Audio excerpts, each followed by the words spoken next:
I'm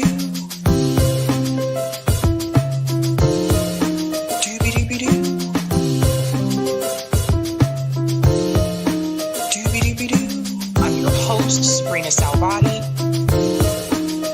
Salvati. I'm your host, Sabrina Salvati.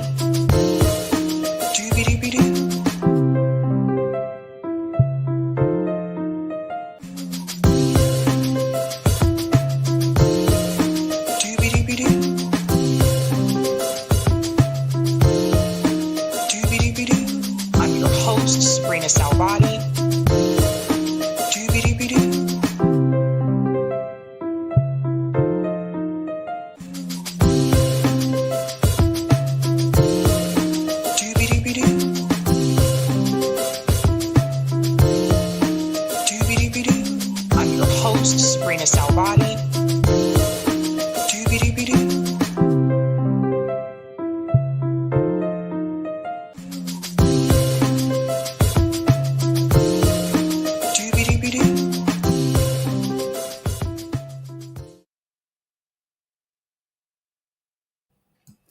Ladies and gentlemen, it has begun. That's right. That is Luigi Mangione there. As you can see in that picture, that was him being escorted into the courtroom today. For whatever reason, they have Luigi. I think that's supposed to be a bulletproof vest. That's what it looks like. They have Luigi being brought in like he's Bane or something from Batman, but it has officially begun, ladies and gentlemen. I can't wait to get into, of course, the Luigi trial. So we will get into all of that. But first and foremost, welcome to Sab's podcast. I'm your host, Sabrina Salvati. If you're new, I want to let you know that Sab's podcast is a part of Revolutionary Blackout Network. You can catch me there on Thursdays for the Sabby and JB show. And you can catch me here on Tuesday, Thursday, Friday, and every other Sunday. I want to give a shout out to everyone watching on YouTube, Rockfin, Twitter, and Rumble. And welcome back, guys. Long time no see. We have quite a bit that we're going to dive into tonight. Of course, that Luigi trial is probably one of the biggest stories today that we're going to get into. I have quite a bit to say there.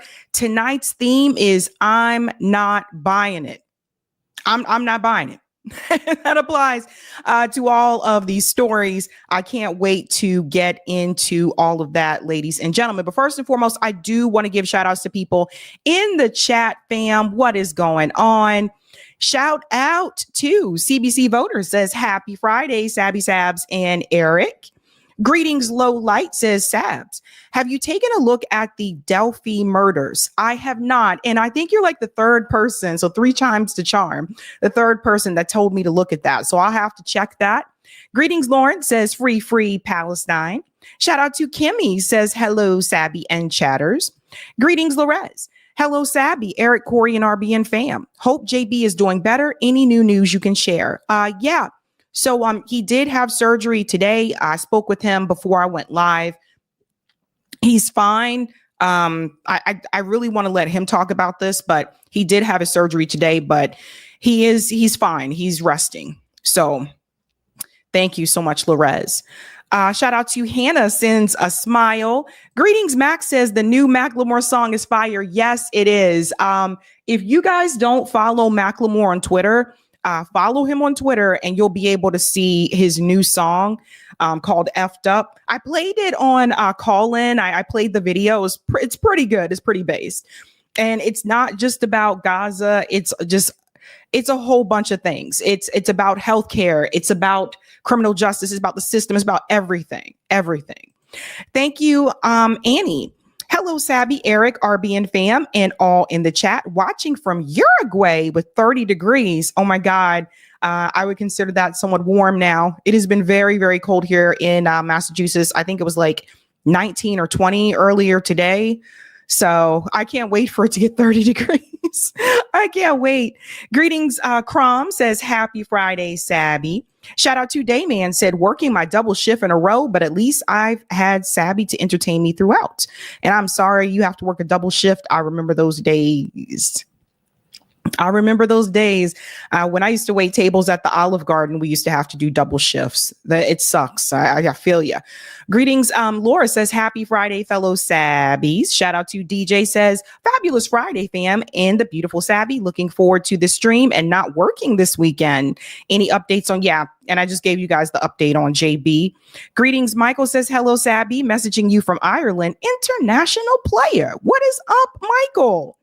Greetings, Kimi says, good evening, fam. Good evening, Eric. And of course, the hostess with the mostest, Sabby. Hello.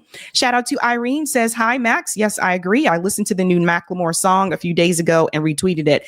I wish I could play his song on here. But his song does have copyright because I believe the proceeds for his songs are going to UNRWA.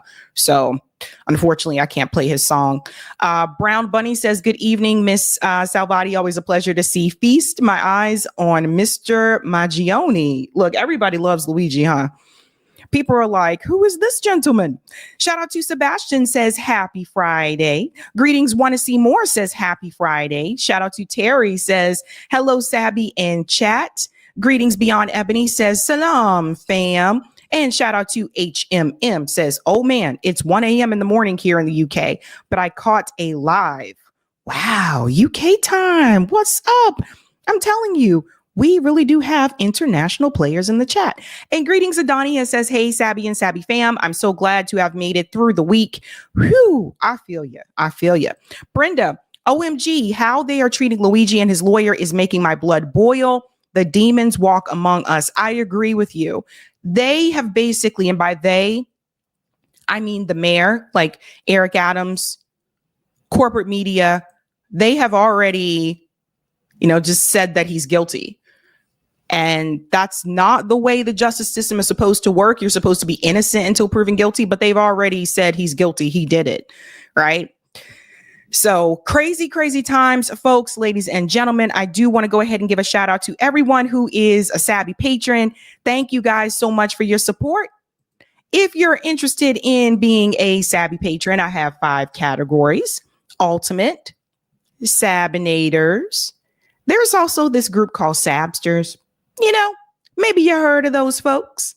We also have Sabbies, who are not too jabby. They are also in the chat.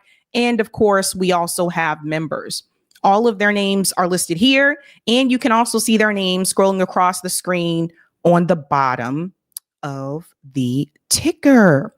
And I want to give a special shout out to new Sabby patrons. Over here, we call them newbies. Let's give it up for Adam Bell. And I love this one. Must Love Dogs. It's a movie. Have you guys ever seen the movie Must Love Dogs? It's pretty good. Thank you. And shout out to both of you. Really do appreciate you, fam. Thank you. Thank you very much. Yeah, Must Love Dogs. That's a good one to watch if you guys haven't seen it. It's a feel-good movie. Feel good. I feel good. All right. What are we going to discuss tonight, ladies and gentlemen? Let's go ahead and look at that beautiful thumbnail. We are diving right in. Again, the theme is I'm not buying it.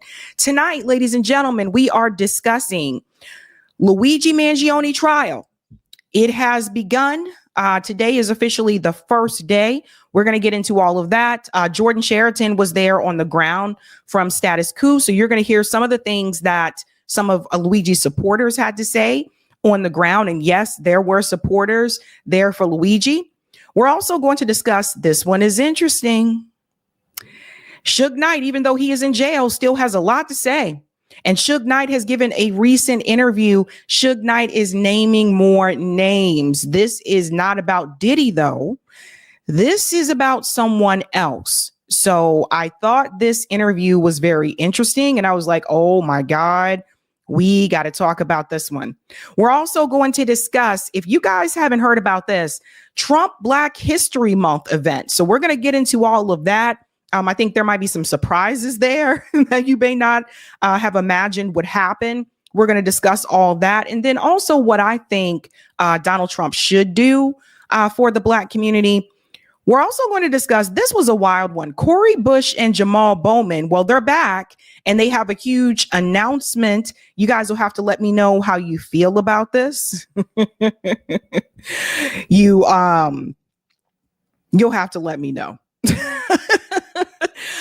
And last but not least, there is a new deal that is happening between Israel and Gaza. I do want to get into that.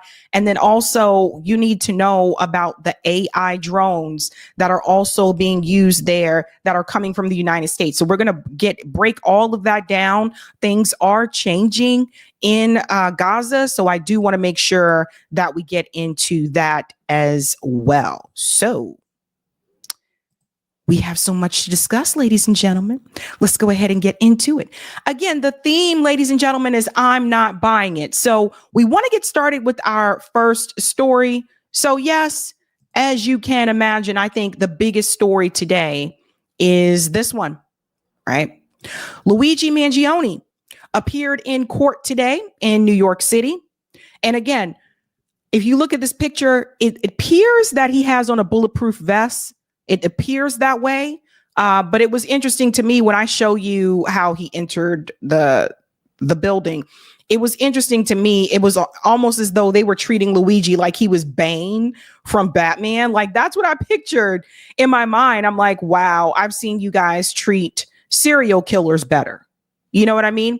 So they are trying to already say that Luigi is guilty, but the public isn't buying it. And most people are on the side of Luigi Mangione. And I just want to show you something here. Before he even arrived, people are lining up to get a seat inside the courthouse to support Luigi Mangione. This was this morning. Check this out, guys. One of the things that is so interesting about this ongoing case is just the level of support he has. So this was the line of supporters in front of the courthouse this morning. People just wanted to get a seat inside, telling us they waited for hours to show their support for Luigi Mangione. Okay. Yeah, so people lined up early this morning. Also, I think it's important that you guys know, if you don't live in the Northeast, it's cold. All right. So it's cold in Massachusetts, but it's also cold in New York City, too. And so just imagine that people have been there waiting. Again, he had a lot of support, you know, and you're going to see that as well, because Jordan Sheraton was there on the ground with Status Quo. And you're going to see that just how much support Luigi actually had. So they tried to make it seem as though Luigi is automatically guilty because they want to judge him. And they want him to be judged by the public, because oftentimes this does happen. The public is going to have their own opinion of a trial, of the defendant, and the media helps with that. So if corporate media and the mayor, like, you know, Eric Adams of New York, if they collaborate in this effort to convince you that he's guilty, that's him, we got him, and they still did not know, remember, he is allegedly the shooter. That is supposed to make the public angry at Luigi, but it backfired. Most people are not angry at Luigi, especially a lot of people that have gone into medical debt, or they've lost relatives or friends because they didn't have health insurance, or they had inadequate health insurance, or a health insurance company denied their claim. So there's more people that are on Luigi's side. In fact, there was a truck outside of the courthouse. You guys have got to see this. Spotted outside of the New York City courthouse ahead of Luigi Mangione's hearing this afternoon. Check out this truck. I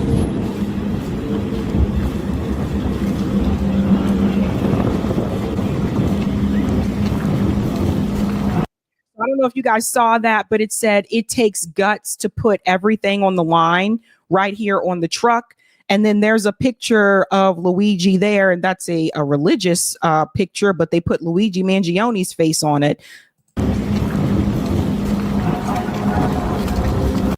Corporate greed won't stop.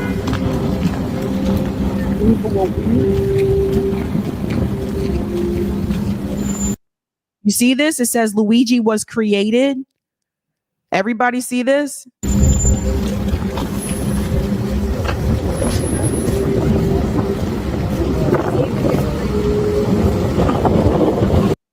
That one said, I just want to back up so you can see that sign. Health insurance practices terrorize people. So again, like I said, most people are on the side of Luigi.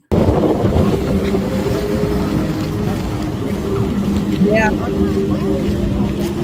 So that truck is just, chilling in New York City earlier today. Notori says that truck is beautiful, beautiful. Yeah. So again, in the eye of public opinion, people don't see it the way that corporate media wants you to see it. Now, again, Jordan Sheraton was there. So I want you to hear from some of the people that were there to support Luigi. So this is from Status Quo. They have a banner here that says healthcare is a human right. And these are physicians for national, healthcare. So listen to what they say here. So are you a doctor? I am. Tell me what kind of medicine you practice and why you felt it was important to be out here. Sure. So I'm emergency medicine and internal medicine. So I work in the emergency department and on the hospital wards. And the reason that I think it's important to come out here is because I think that what this is what having Luigi brought to the forefront that our healthcare system is broken. We have a for-profit system that diverts funds away from patients and patient care and towards these billion-dollar companies that have huge profit margins. And what a single payer system does is it diverts that funds back to us. It cuts off the administrative overhead, an expansion, traditional Medicare as it exists today, which is the closest that we have right now to socialized medical system or like a single payer system. There is no prior authorization. There is no delay of care. And I think that there shouldn't be a rule that you need to be 65 to get that benefit. I think that if you're in America and healthcare is a right, healthcare should be a human right, then you should have access to quality care in an expedited fashion that is not being delayed or dragged out because that's been found to be profitable. And so that's why we're here to support a single payer system. And because of the New York Healthcare Act, which is a single payer act for us in New York, we have the 11th largest GDP in the world. There's no reason that we can't pay for it here. Something that That's right. So this is an important point that he brought up, and I'm so glad that Jordan found physicians there because, there seems to be this myth that doctors and nurses don't want us to have that type of system, whether it's nationalized healthcare or Medicare for all. That's actually not true. Like most medical like physicians and nurses that I've spoken to agree that we should have that system. In fact, when we had the marches for Medicare for all in over 50 cities across the country, guess who some of the people were that spoke at those events and participated in those events? Doctors and nurses. So it is a myth that the majority of doctors and nurses just don't want you to have that. So you got to throw that out. I want you to hear a little bit more here. That really has stood out to me in the aftermath of this.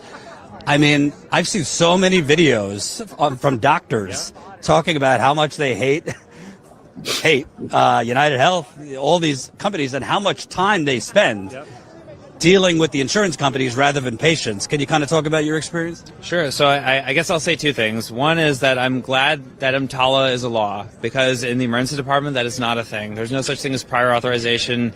And as emergency physicians, we're actually quite proud of the fact that we'll take care of anyone, anywhere, 24/7, 365.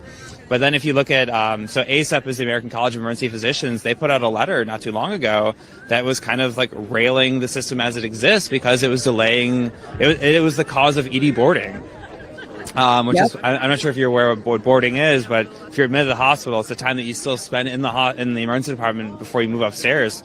And now it's like 2 or 3 days. And it's because of prior authorization. That's something that happens with these private healthcare systems that does not happen with traditional Medicare. And essentially what happens upstairs is, say you come to the hospital, you get admitted, you need IV antibiotics or something, and then it's determined that you need to go to like a rehab facility. Prior authorization makes that process go like last anywhere from 5 to 7, and the longest I saw recently was like 10 days where they're just sitting in the hospital, in a hospital bed, just waiting. And that hospital bed could be used for one of those sick patients in the emergency department. And to be clear, because it's so backward. And I just want to say this is part of the reason why if you ever have dealt with a situation where you had to go to the ER and they have to admit like someone you're with or whatever, or yourself, and they say we're waiting for a bed to open up, this is part of the reason why what he just told you, waiting on that prior authorization. So that's important for people to understand. If you haven't seen this full segment, go check it out on Status Quo. Because again, I thought it was pretty cool that Jordan was able to be there and speak to the people. He talked to a number of Luigi supporters that were outside of the courthouse. And again, like I said, it's cold. Like as you can tell, people have on hats and coats and gloves as well. So the fact that people still came out, I say 100 kudos. Like, that's awesome. Now I want to get to this part here where he enters the court. Let's go ahead and bring up this clip here. So right now in New York City, accused killer Luigi Mangione is in court for his state murder case, facing charges of shooting and killing United Healthcare CEO Brian Thompson. Cameras capturing the moment the 26-year-old arrived at the courthouse in downtown Manhattan, marking the first time we're seeing Mangione after that dramatic arraignment in December, where he was chained and shackled during a perp walk, escorted by an entourage of armed guards. So I want you to see this part here when he enters. Okay, watch this. 26-year-old arrived at the courthouse in downtown Manhattan, marking the first time we're seeing Mangione after that dramatic arraignment. Okay. Now, I think it was at least 4 or 5 police officers that walked in front of him. Why do you need that many police officers, right? Look at how they're handling Luigi Mangione. So we know people, here's the thing. We know people, and we've seen cases where there have been serial killers. We saw or some of us saw the trial of Dylan Roof. All these people, we're talking about people that killed multiple people, etc. Again, Luigi is still alleged. They weren't handled that way. And what I'm trying to get across to people is that they're trying to make an example out of Luigi, because this is a healthcare CEO that was killed. And this is the police. This was also Eric Adams. This is corporate media sending a message to the elites that we got your back. Because the reality is people are killed every day in this country. And depending on who it is that is killed and their wealth, you may never, ever, ever hear about it. So you get to see how people are treated when it's someone he's alleged, accused of killing someone that is wealthy, that was a prominent figure. They're trying to set a message here with Luigi. And I think he has on you guys tell me, I think that's a bulletproof vest. Yes, I think that's a bulletproof vest. And shackled during a perp walk, escorted by an entourage of armed guards. Mangione already pleading not guilty to gunning down the CEO just outside that hotel before Christmas. At today's hearing, a trial date could be set, and the judge is expected to ask for an update on the exchange of evidence. Now, just a reminder, Mangione also faces federal charges, but is yet to be indicted by a federal grand jury. Let's bring in our Trevor Olt. He's there outside court, along with our Okay, so I want to show you something else I noticed. I believe that Luigi Mangione is being taken care of pretty well in jail, and I want to show you a sign of that, right here, right about there. Shackled during a perp. Right about there. I'm trying to get it to where this guy's out the way because I want to show you something. Right there. Look at Luigi's hairline. And some people might laugh when I say this, but seriously, look at his hairline. Looks pretty neat, shaped up, right? Luigi hair is shaped up. Luigi's eyebrows are very well groomed. I don't think Luigi is probably having a lot of problems in prison. If anything, the other prisoners are probably like, sup. They may have some type of respect towards Luigi Mangione. Again, he is allegedly, we still have to say alleged. But that's one of the ways that you can tell, because I was like, well, damn, he don't look like he looked like he doing all right. Like, you know what I saw that?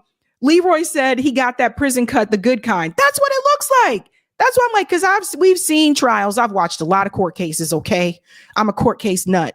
And we've seen a lot of trials where people appear in court and the hair is usually the big tell. So you can tell there, I think that they are taking care of Luigi in court. Now, I want to get to what his lawyer said. This is probably the most important part to take away from today's hearing. One of the things that she is going to mention is that she really does not want Luigi to make statements without her being present, right? Because remember, anything you say can and will be used against you in court of law, yada, yada. You guys know how it goes. So his lawyer, that is one of the things that she's going to mention here in the speech, but she's going to tell you what transpired in that courtroom because the cameras cannot go into the courtroom. So listen to this here.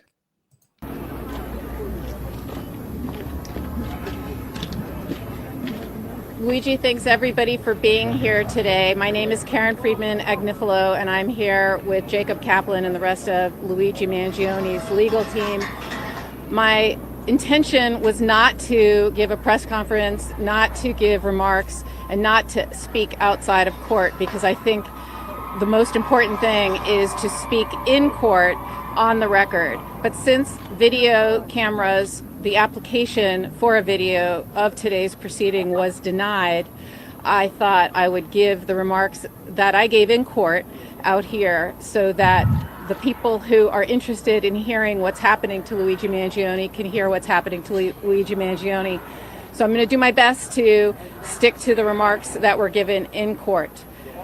First, I want to start by talking about the fact that Luigi Mangione remains in federal custody, where he is being prosecuted in 3 jurisdictions by the federal government, by New York State, and by Altoona, Pennsylvania. But he is being held in federal custody, and the Department of Justice has refused to allow him to be in state custody, despite the fact that they've all agreed that the state court is going to go first.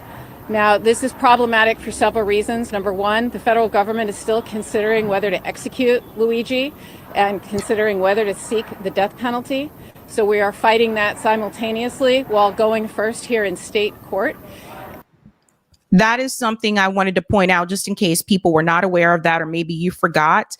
Don't forget that they're looking at giving him the death penalty.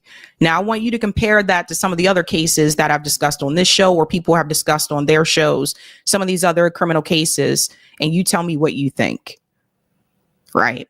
This is why I say they're trying to make an example out of him. And it impacts our ability to meet with him before court, after court. He's constantly surrounded by law enforcement. He's in shackles. He was wearing a vest today. Some looked like I don't even know what it looked like, but a very serious vest with his legs shackled and his arms shackled. And so he's being treated differently because he's being held in federal custody than any other person who would be facing serious murder one charges in New York State court. And I made a record in court today that I don't understand what this show of danger is for. When I go visit Luigi at MDC in Brooklyn, I sit with him. He is unshackled. He walks around freely in the visiting area. We sit in a room together without law enforcement hovering over us. But for whatever reason, here, despite all the law enforcement, they need him to be wearing this vest. They need him to be shackled, and they stand right over us, and we get no time with him. So that is done. So what she just said there, that is done because they're trying to make him, they want the public to see him as a dangerous person. That's why, right? So this is part of the theatrics that goes into criminal justice, right? They want the public to see he's a dangerous person. That's why. But she's telling you the difference when she goes to visit him, right? So he is being treated differently because of this unusual and frankly, just the fact that he's being prosecuted by 3 jurisdictions for one event. It all is about one thing, one single event. So we object to that. We also made a record today that although the Manhattan DA's office has been providing discovery, we're past the discovery deadline, but they have made an effort to provide discovery, and we appreciate it. But what we haven't received is the police paperwork from New York City. We haven't received any of, they call them DD5s. Those are the follow-up police reports that detectives write. I am sure there will be hundreds of them, and we have not received those yet. Very important. We've also just today received the discovery regarding the arrest in the Altoona case, and we've received a little of that previously, and we are concerned that Luigi's constitutional rights were violated in Pennsylvania, and there are serious search and seizure issues that will be litigated in that case in Pennsylvania and in this case here and in the federal case, because it is alleged that Luigi had a gun on him and had other property on him that they are going to use against him in all of the cases. And if there is a search and seizure issue, and again, we have to review all of the paperwork and camera footage when we receive it before we say definitively whether we think there is one. But so far, what we are seeing is we think there is a serious search and seizure issue.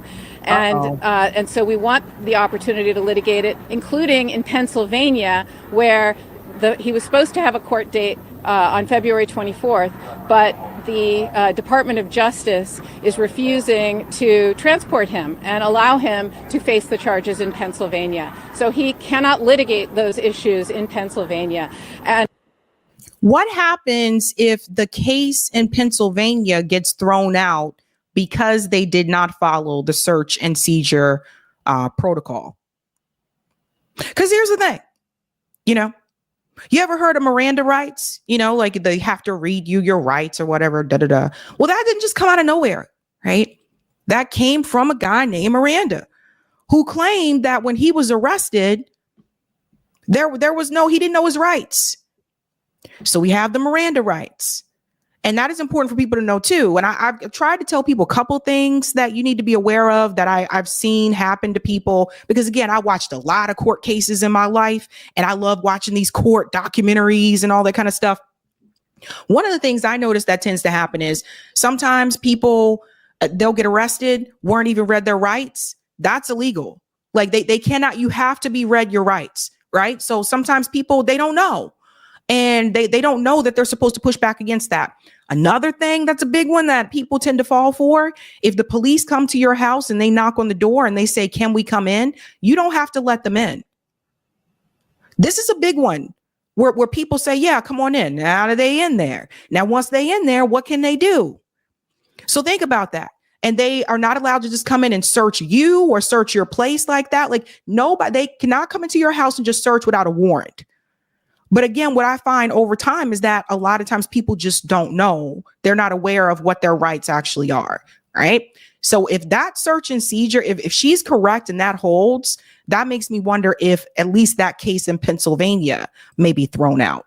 It's interesting. Which brings me to the most important point that we made today, which is Luigi's right to a fair trial is being infringed upon because he is being publicly treated as guilty and as having the presumption of guilt as opposed to the presumption of innocence, which is what he is entitled to. And although, of course, I understand the NYPD's need for a press conference before an arrest or after an arrest, which they did here. I didn't like it, but they did it, and I understood it. What I did not understand was how shocking it was that this week on HBO, in a documentary, I see the chief of detectives and the New York City mayor, full hair and makeup done, sitting down and giving an interview for television and talking about the evidence in Luigi's case, talking about police paperwork that we don't have, talking about forensics that we have not yet received. I guess we have now today, but I didn't when I was sitting there learning about the case, hearing an actor play Luigi reading from a journal that they say is Luigi's, and we have yet to receive it from the prosecution. Pause. Now, this is important that she mentioned that about this actor pretending to like play Luigi or whatever, and I guess act out those events. Why is this important? Do you know who this woman is married to? She is married to, well, now he's formally, as of today, she is married to the lawyer who was representing Sean Diddy Combs. And I say was, because as of today, he has made a public statement that he can no longer represent Diddy. That's a whole other topic we can get into another time. And that's not good for Diddy, but a whole other topic, right? So Diddy just filed a lawsuit against a network. I believe it might have been NBC. I have to double check, against a network over the Diddy documentary. So this is a problem. This is what I'm saying. They were trying to make the public say, oh, he's absolutely guilty. How do you come out with like this story that fast? I've known of cases where someone, like, it was about a serial killer or whatever, and then like the documentary or the news segment of 2020 doesn't come out until like 2-3 years later. They were able to produce one about Luigi Mangione just like that. I'm like, really? They were already saying he was guilty. This is what I'm trying to tell people. So I'm glad she brought this up. And so it's outrageous that they have time to go and prejudice Mr. Mangione's ability to receive a fair trial and go out and make these statements, but not give this to us. And so we are concerned, because if the chief of detectives is telling everybody about all this evidence, and what if it ultimately gets suppressed because it was an illegal search and seizure in Altoona, Pennsylvania, how is he going to get a fair trial? So those are a little bit more than I was allowed to say in court, but that's the gist of it. That's what my prepared remarks were, and hopefully will allow cameras in the court going forward. If not, I will continue to provide information. We put up a website that just has basic information. It's luigimangioneinfo.com, and we will post a transcript of today's proceeding on that website, and that's where we are going to be providing hopefully accurate information about this case. I apologize, I'm not going to take any questions, and I'm Okay. All right. So she said quite a bit there, but that is important there, ladies and gentlemen. She said what website to follow if you want to hear about the case from her. But just be aware of this, guys, because I saw these things too, these documentaries. Someone said in the chat, there's a Luigi one on Tubi.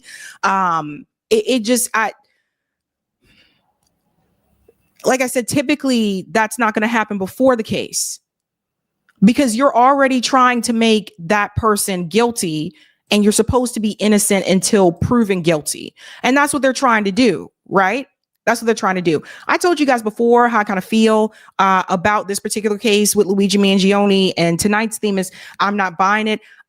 Some of the things that I saw, I'm just not buying it. Those 3 pictures that I saw of the gentleman wearing the green, cargo style kind of jacket with the hoodie, those pictures look like 3 different people. So either those pictures are not Luigi and they just put up the wrong pictures on the news, or the police had the wrong pictures, or Luigi is not the guy. And this is why it's really important to remember innocent until proven guilty. And I feel like a lot of people, they have already said, oh, this guy did this guy did that. We don't know. All we know is what corporate media has presented to us. So just keep that in mind. I'm not buying all the information that I've seen. A lot of this to me just seems really weird. Really, really weird. Now, the next hearing for Luigi is going to be in June. So it'll be a while. But it's crazy, folks. Let's go to some of the comments here in the chat. Thank you so much for the super chat, Zach, the Celtics guy. I imagine you won't have Dr. Shiva back on your show again after last time. While I largely agree with him, his behavior towards you was inexcusable. I didn't reach out to him that time. They reached out to me. So it is what it is. But no, I'm not going to sit up here and let anybody disrespect me and not say anything back. Thank you, Mark. Clip the Luigi segment, Sab. We will. We clip all of the segments, but thank you. Nisi, some of the biggest supporters of Bernie Sanders were people in the healthcare industry. Yep, that's right. Thank you, Miss Ritchie. My aunt is friends with the Mangiones in Baltimore. Luigi is 100% a patsy. New York wants to push guilty verdict through without investigating his funding. Very sus. Well, I guess my question, Miss Ritchie, is where is his family? Like, why aren't they? I saw like a statement from like one of the brothers. Why aren't they there? Why isn't the family there to support him? I think that's what some people want to know. Karen said, I never had a problem with my health care up here in Ontario, Canada. In fact, I might not be alive today if it wasn't for it. See? Thank you, Mark. Sabby, the Luigi shots remind me of that She's a Witch scene in Holy Grail. Shout out to Cooper for becoming a new member. Give Cooper a big whoop whoop in the house. Last one says he in PC and somebody come to cut his hair. That hairline was tight. I was like, man, thank you, Marlon. The collection of evidence is way too convenient. Only people who want to be caught carry everything needed for a conviction with them to another state. Mm-hmm. And thank you, Courtney. I remember reading something about Joe Biden's Supreme Court overruling Miranda rights. Interesting. I have to look into that. All right, guys, if you haven't done so, go ahead and smash that like button for me. Thank you very much. If you're new, don't forget to like, sub, and share, just like a Care Bear. Now we're going on to something a little strange. I don't know. A little peculiar. All right. This story. Again, I'm not buying it. There was an announcement that was made from Cori Bush, Jamaal Bowman. They said there's big news coming. There's a big announcement. So in my mind, I was thinking, okay, I wonder what they're going to do. Maybe they're going to start a grassroots organization.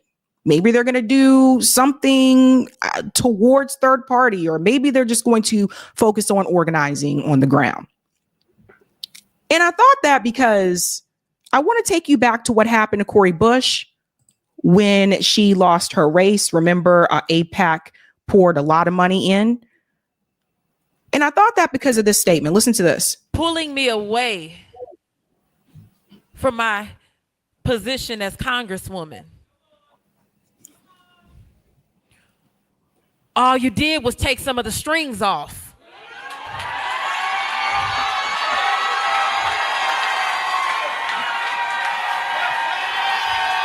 Let's be clear. Let's be clear. Let's be clear. Let's be clear. Let's be clear. Let's be clear. Let's be clear. Let's be clear. Let's talk about what it really is. Because see, now I don't have to worry about some strings that I have attached, and as much as I love my job. But all they did was radicalize me, and so now they need to be afraid.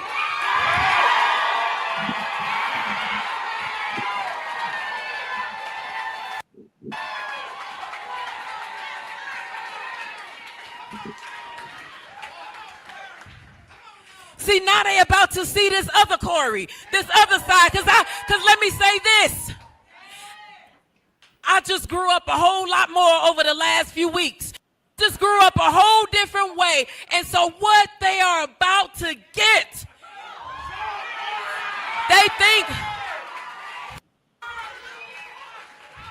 So the thing is this. The thing is this. I don't think that anything, there is nothing that happens in my life that happens in vain. So if this happened, it's because it was meant to happen. And let me say, it's because of the work that I need to do. And let me say this.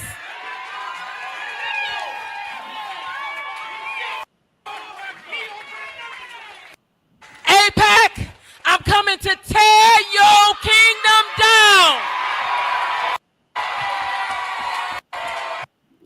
So, yeah, that was the speech that, or part of the speech that was given by Cori Bush after she lost her reelection. And again, AIPAC poured in a lot of money to make sure that she wouldn't win that reelection. That was part of it. That's why Wesley Bell is there. He took Cori Bush's seat. The other part of it, too, is that there were people in that community that said that Cori Bush forgot about them. She forgot about the people in the community, and she was always in D.C. So there's two parts to this. It's not just AIPAC, but AIPAC was probably the biggest factor.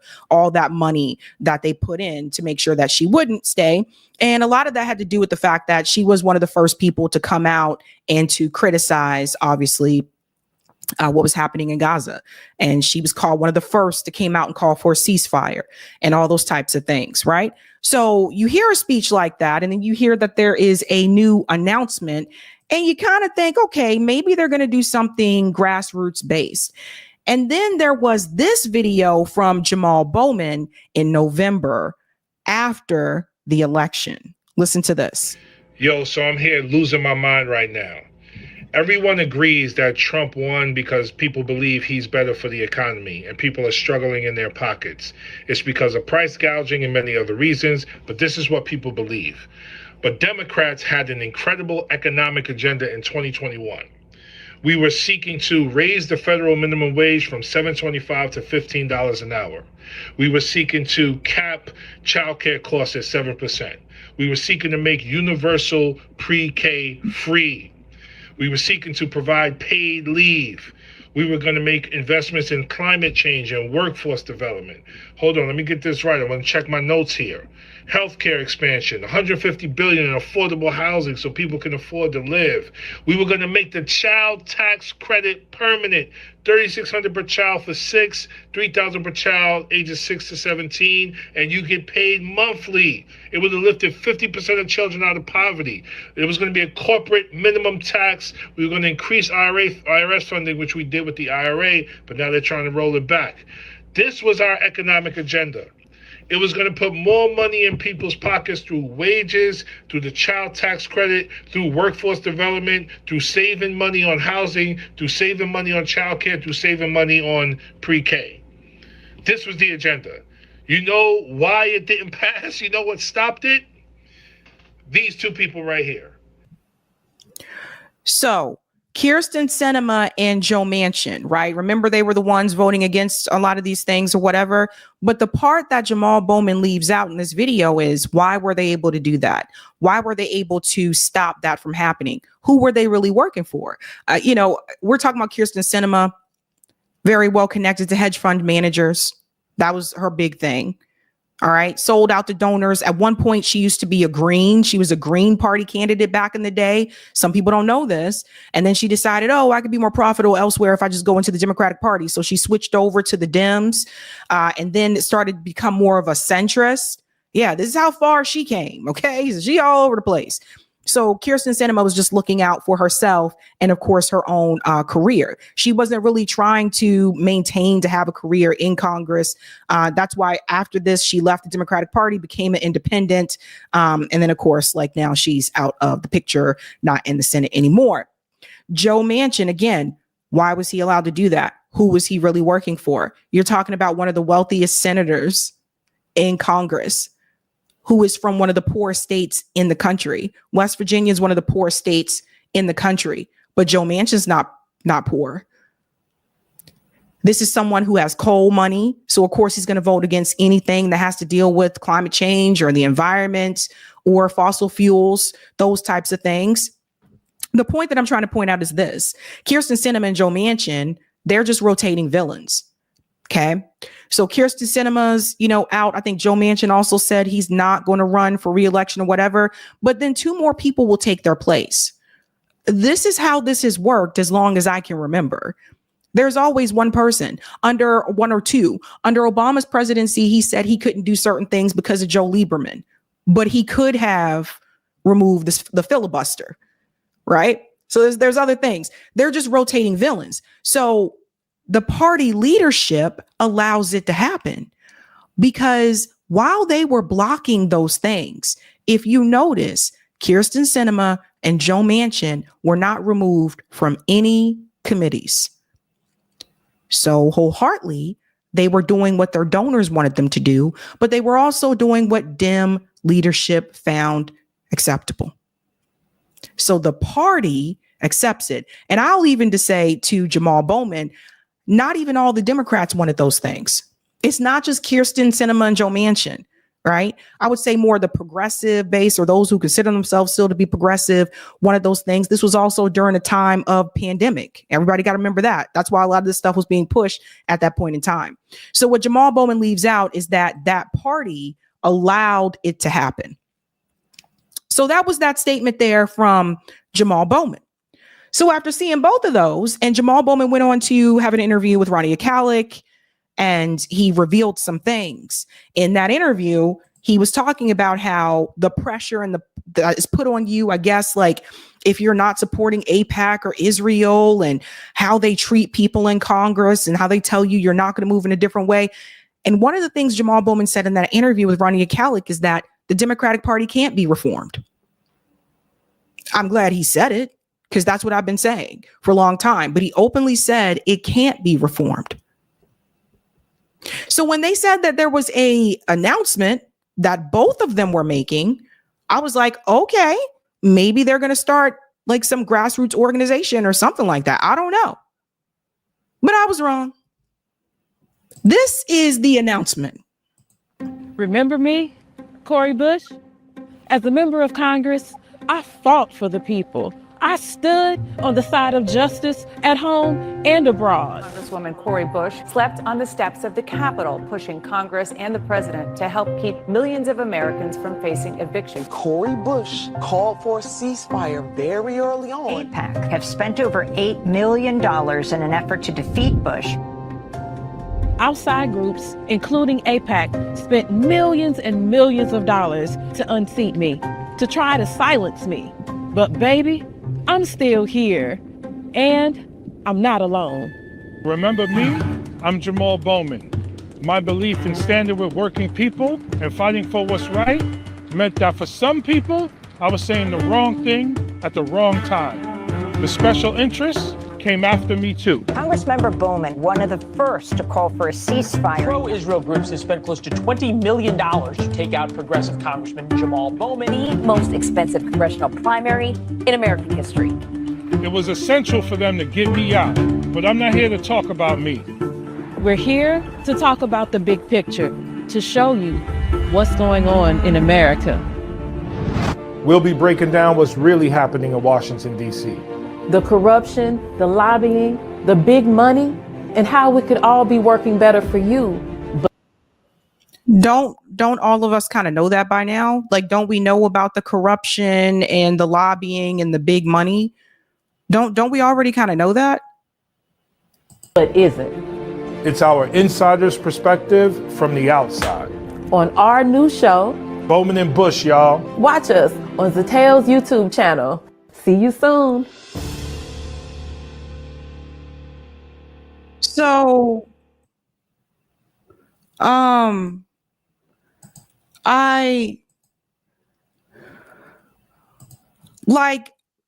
thought that this was going to be something big. Like, you know, so basically the announcement was they're hosting a show together.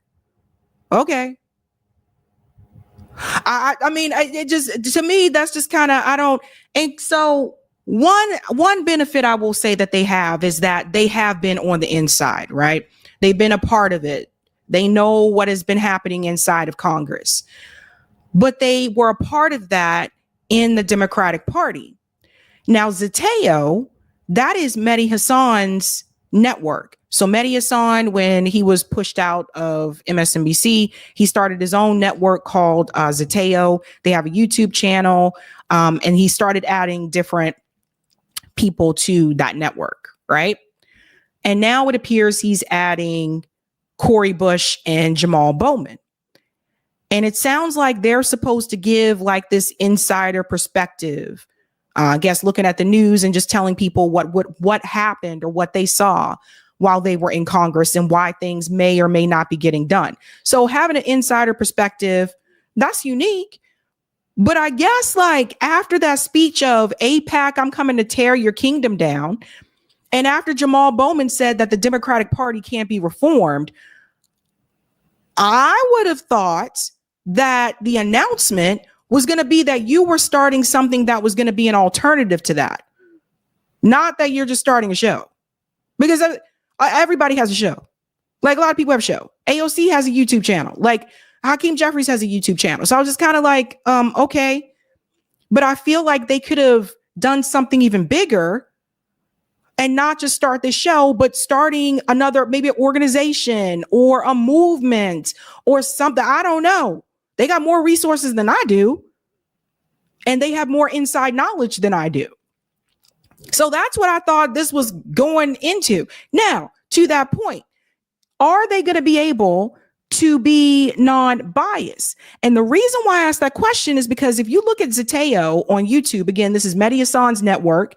You look at Zeteo, remember that Mehdi Hasan is very much a puppet of the Democratic Party. This is the same guy who heavily criticized Israel for the genocide, which rightfully so, but also pointed his finger at people because they didn't want to support and vote for Kamala Harris, right?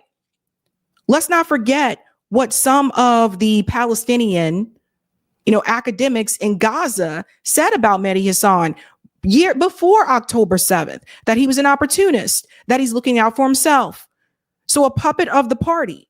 That being said, are Cori Bush and Jamaal Bowman going to be able to be 100% truthful about what the Democratic Party is doing on Zeteo?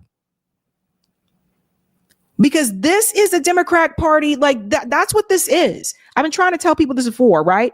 All these people who came from corporate media that said, I'm doing this independent thing now, they all got the same saying.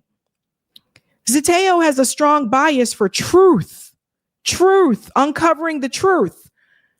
But even within trying to uncover the truth, there was still that bias for the Democratic Party. And that's how Mehdi Hasan is still able to get access to some of the people that he brings onto his show that are part of the Democratic Party. And that's how he's able to still get access for certain events. So are Cori Bush and Jamaal Bowman going to tell you the truth about Hakeem Jeffries? Probably not. They'll probably tell you the truth about what's happening with the GOP. And see, again, this is all happening under Trump's administration. So Trump is in the White House. So a lot of the pushback is probably going to be towards the Republican Party. So how far are they going to be able to go with this till it gets to a point where like people are like, you guys aren't holding the Democratic Party accountable, especially now that they're no longer in Congress. And I want to show you something else. So again, if you look at the channel, you look at the network. So then this is the premiere. This is the video they want everybody to see, right? Must watch Cori Bush and Jamaal Bowman's new show. This video one day ago has 7,736 views. This channel has over 661,000 subscribers. When you compare this to the other videos, look at this. Now, this one was released 4 hours ago, so that's 4.1K views. That was 4 hours ago. But this was one day ago, 7.7K views. 2 days ago, 78,000 views. So what you'll see is that it's kind of, look, damn it. People don't seem that interested in it.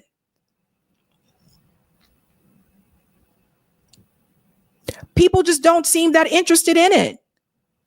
And it's just, and this is not just a Zeteo thing. Like all of us that are creators, we know, right? We know by the numbers, we know by the engagement. Like even when I do the ballot measures, like those videos usually get the least amount of views. So I know, okay, the majority of my audience isn't as interested in that, but I still cover it, right? But for a channel that has over 660,000 subscribers, the fact that this announcement has 7.7K views and it was posted one day ago, what is that telling you guys?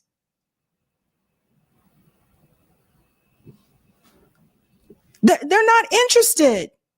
They're just not. And you can scroll down and you can see, we're not kidding, Mehdi and Friends, right? So you guys can see the difference. Look at this one, 256,000 views. Like, granted, they have a different guest, but that's not the point. A channel this size, and you have a video that has that amount of view, that people are not feeling this. So I see they put it as, oh, this is the one to click on. If you're new to the channel, click on that one. They're not interested. And they're not interested, I think, because Justice Democrats they ran their course. People want something different. And it's just, I don't know how else to say it. Now I'm gonna check that tomorrow and see if those numbers change significantly, because if you see what it is tonight, 7.7K views. If I check that tomorrow and that has over 100,000 views, you know something's up. I think we can do some math. So I'm not buying it. I'm just not buying it. Of all the things that you guys could have done, this is the big announcement. We're going to do a show together. Everybody got a show.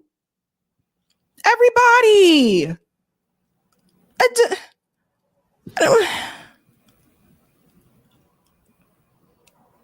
So that tells me I don't think they really going to try to challenge the system as they say. So there's that. Of all the things, man, of all the things, you know what I mean? Like, and they had to make a video for that. You made a video to let people know you're starting the show.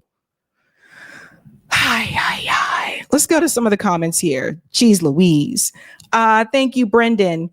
End of Fahrenheit 451. They couldn't find the guy, so they ended up choosing some random dude, then gunning him down on camera. Luigi trial vibes. Interesting. Skylar, wait, Luigi's next hearing isn't until June? Whatever happened to a speedy trial? Yeah, they're not so speedy, huh? Thanks, better you. The fact that Luigi found the one McDonald's with employees who give a F was suspicious to me. They can't get my order, but can snitch in record time. And they can't fix that damn ice cream machine. Good points. Thank you, Sparky. Love you, Sabby. Great work. Thank you, Perry. No matter how hard the establishment screws over the Cori Bushes of the world, they refuse to change what is really going on here. Tia says, remember me? I honestly wish that I could forget that you and your friends existed. Thank you, Peter. So why didn't he challenge Cinema and Mansion? I would have gone ECW on them, all outside objects allowed. If not, expose them. Bowman's a coward. Thank you, Courtney. That's a good point because he lost his seat anyway. Thank you, Courtney. Oh, please. They would have been better off announcing that they both started in OnlyFans.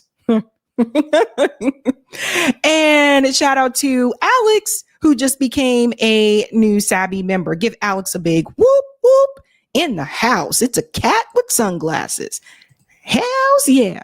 All right. Cool. Based. Thank you, Big Jove. We love you, Sabby. Keep speaking truth to power. Thank you. Yeah, it's crazy times, man. Crazy times. Oh, we are doing so great on time. Smash that like button. Thank you. And we are moving on to the next story. This is a big update.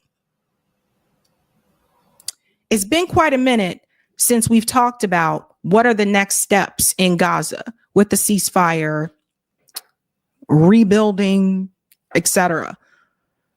Now something else has happened, and I think you guys need to hear about this.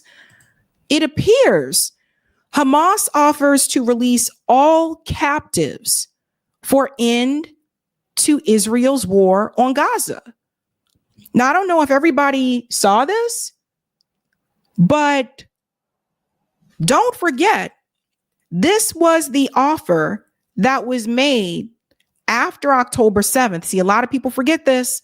After October 7th, they made the same offer, right? So let's see what's happening here now. Gaza's just rubble now. It's crazy. Hamas proposed to release all captives remaining in Gaza Strip in one go in exchange for a lasting truce and a complete Israeli army withdrawal from the besieged enclave. Now, who do you think would not keep up the truce offer, right? Israel. In a statement on Wednesday, they went forward to say that the group's vision for the second phase of the ceasefire deal, which includes the proposed exchange. Let's go ahead and go down here. We are ready for the second phase in which the prisoners will be exchanged in a one go within the criterion of reaching an agreement that leads to a permanent ceasefire and a complete withdrawal from the strip. Sorry, I said the slip. So this is what they're asking for. So they want the IDF to completely withdraw from Gaza, and they will return all of the hostages.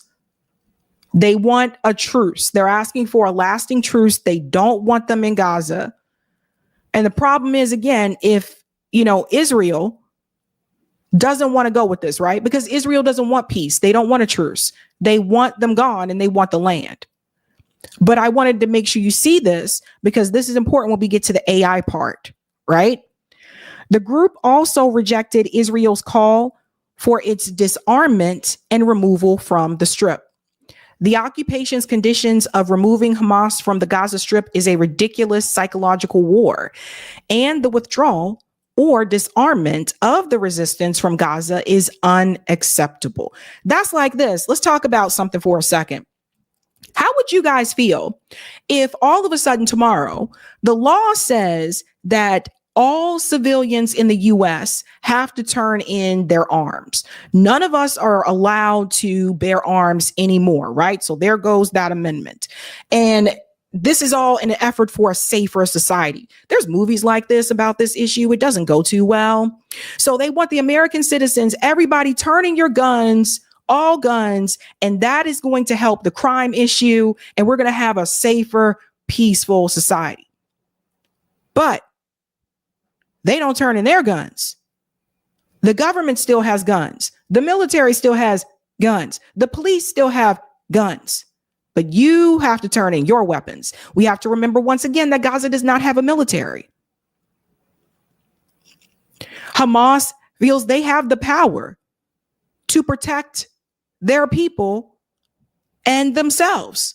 Why would you turn over your guns if the people who are occupying you still have theirs? Sabby says that's a no-go, right? Obviously, that's a terrible idea. Like the craziness with this all. This part also here is important. Qassam also addressed the group's decision to increase the number of captives to be freed during the next swap on Saturday from 3 to 6. The decision was announced by Hamas leader Khalil al-Hayya a day earlier in an apparent bid to accelerate the implementation of phase 2 of the deal. Doubling the number of prisoners to be released was done in response to a request from the mediators and to prove our seriousness in implementing all terms of the agreement. So again, we are seeing the difference here under Biden, under Trump, at least with this particular issue. It seems like they're trying to say, look, we want a truce, etc. Let's go in that direction. The proposal comes after the U.S. Donald Trump spoke out against the phased weekly release of the captives taken from Israel, and after families of those remaining in Gaza called for all of them to be freed together. And you could just see, imagine a child like growing up in this. Imagine this, man. This is insane. Over 60,000 cases of malnutrition. 16,500 of cases of pregnant and breastfeeding women also malnutrition. Like, this is terrible. Israel not able to defeat Hamas. Israeli forces have continued to shut vital border crossings throughout its genocide, preventing the entry of basic supplies as well as reconstruction materials. Last week, Hamas threatened to hold up the release, citing Israel's refusal to allow in mobile homes and heavy equipment, among other violations of the agreement, including attacks on Palestinians. So, as you can see, once again, they are offering to release all of the captives. You need to know this, because if Israel cares as much about the hostages, as they claim, they would accept this. But as I've been telling you for over a year, they really didn't care that much about these people. They just want the Palestinians gone, and they want the land and the resources that come with it. Now, that's what Hamas is trying to do. But let me show you what the U.S. government is doing at the same time. At the same time, people need to pay attention to this. As Israel uses U.S.-made AI models in war, concerns arise about tech's role in who lives and who dies. Did you guys know that they were using AI models in Gaza? Did you guys know this? U.S. tech giants have quietly empowered Israel to track and kill many more alleged militants more quickly in Gaza and Lebanon through a sharp spike in artificial intelligence and computing services. This part right here. Many more alleged, notice how they say alleged militants, right? So these AI models are allowing them to kill more people faster. Militaries have for years hired private companies to build custom autonomous weapons. However, Israel's recent war marks a leading instance in which commercial AI models made in the United States have been used in active warfare, despite concerns that they were not originally developed to help decide who lives and who dies. This is a crime. These are some of the things that Julian Assange was pointing out. Remember, Julian Assange was trying to tell you what the US government was doing? Guys, these AI models can just blanket kill anybody. They're not sent there to specifically target a certain person. They're sent there to kill more people at a faster rate. That's important to note. That's a crime. That's a war crime. And the US is helping them do that. This part right here, it says that the Israeli military uses AI to sift through vast troves of intelligence, intercepted communications, and surveillance to find suspicious speech or behavior and learn the movement of its enemies. After a deadly surprise attack on October 7th, its use of Microsoft and OpenAI technology skyrocketed. The investigation also revealed new details of how AI systems select targets and ways they can go wrong, including faulty data or flawed algorithms. It was based on internal documents, data, and exclusive interviews with current and former Israeli officials and company employees. So they are admitting here that these AI models are flawed and they're faulty. They're admitting that the main use of this is to increase the number of people that you're trying to kill. And it doesn't mean that you're trying to have these models target members of Hamas. No, they're just there to help you speed it up. So this is the first confirmation we have gotten that commercial AI models are directly being used in warfare. You guys hearing this? This is coming from chief AI scientist at the AI Now Institute. The implications are enormous for the role of tech in enabling this type of unethical and unlawful warfare going forward. So here's something we need to talk about. Does everybody remember the story I covered about the 24 years old, the 20-something-year-old gentleman in California who was an OpenAI whistleblower who just magically showed up dead?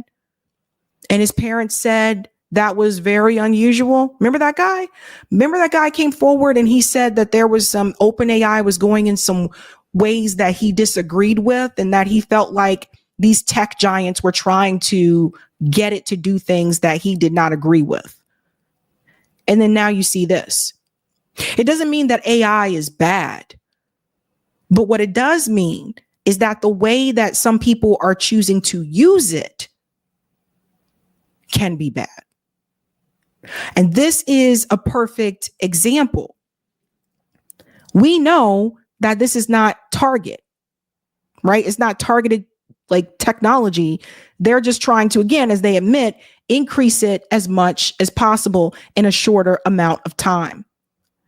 It says again, The Israeli military usage of Microsoft and OpenAI artificial intelligence spiked last March to nearly 200 times higher than before the week leading up to October 7th. So you got Microsoft. This is what I was trying to tell you about these tech companies. You got Microsoft, OpenAI. They're all in on it. They're all in on it. Now, they can push back on this, of course, because Microsoft, Bill Gates, if he wanted to, he could say, no, you are not going to use my software for war.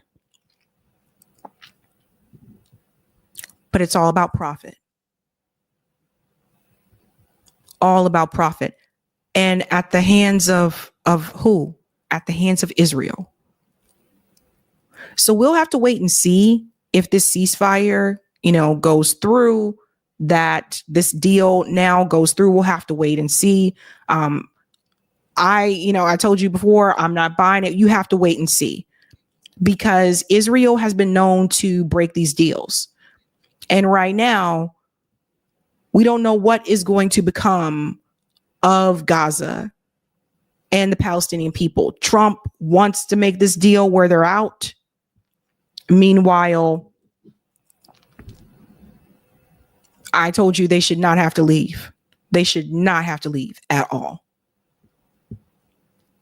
And Egypt and Jordan are just like, why are you dragging us into this? It's so much that's happening. And on top of that, they're using AI model weapons to kill these people. And this kind of explains why they were able to kill as many people as quickly as they did. Donald Trump kind of let it slip out. The real number of people that have died, it's about, he slipped out about 500,000, right? What we've been telling you. So I don't know, you guys, but we got to keep an eye on things like this. Eric, can we go back to the Roger thing real quick? Thank you. Let's go to some of the comments here. Thank you to Ratzo.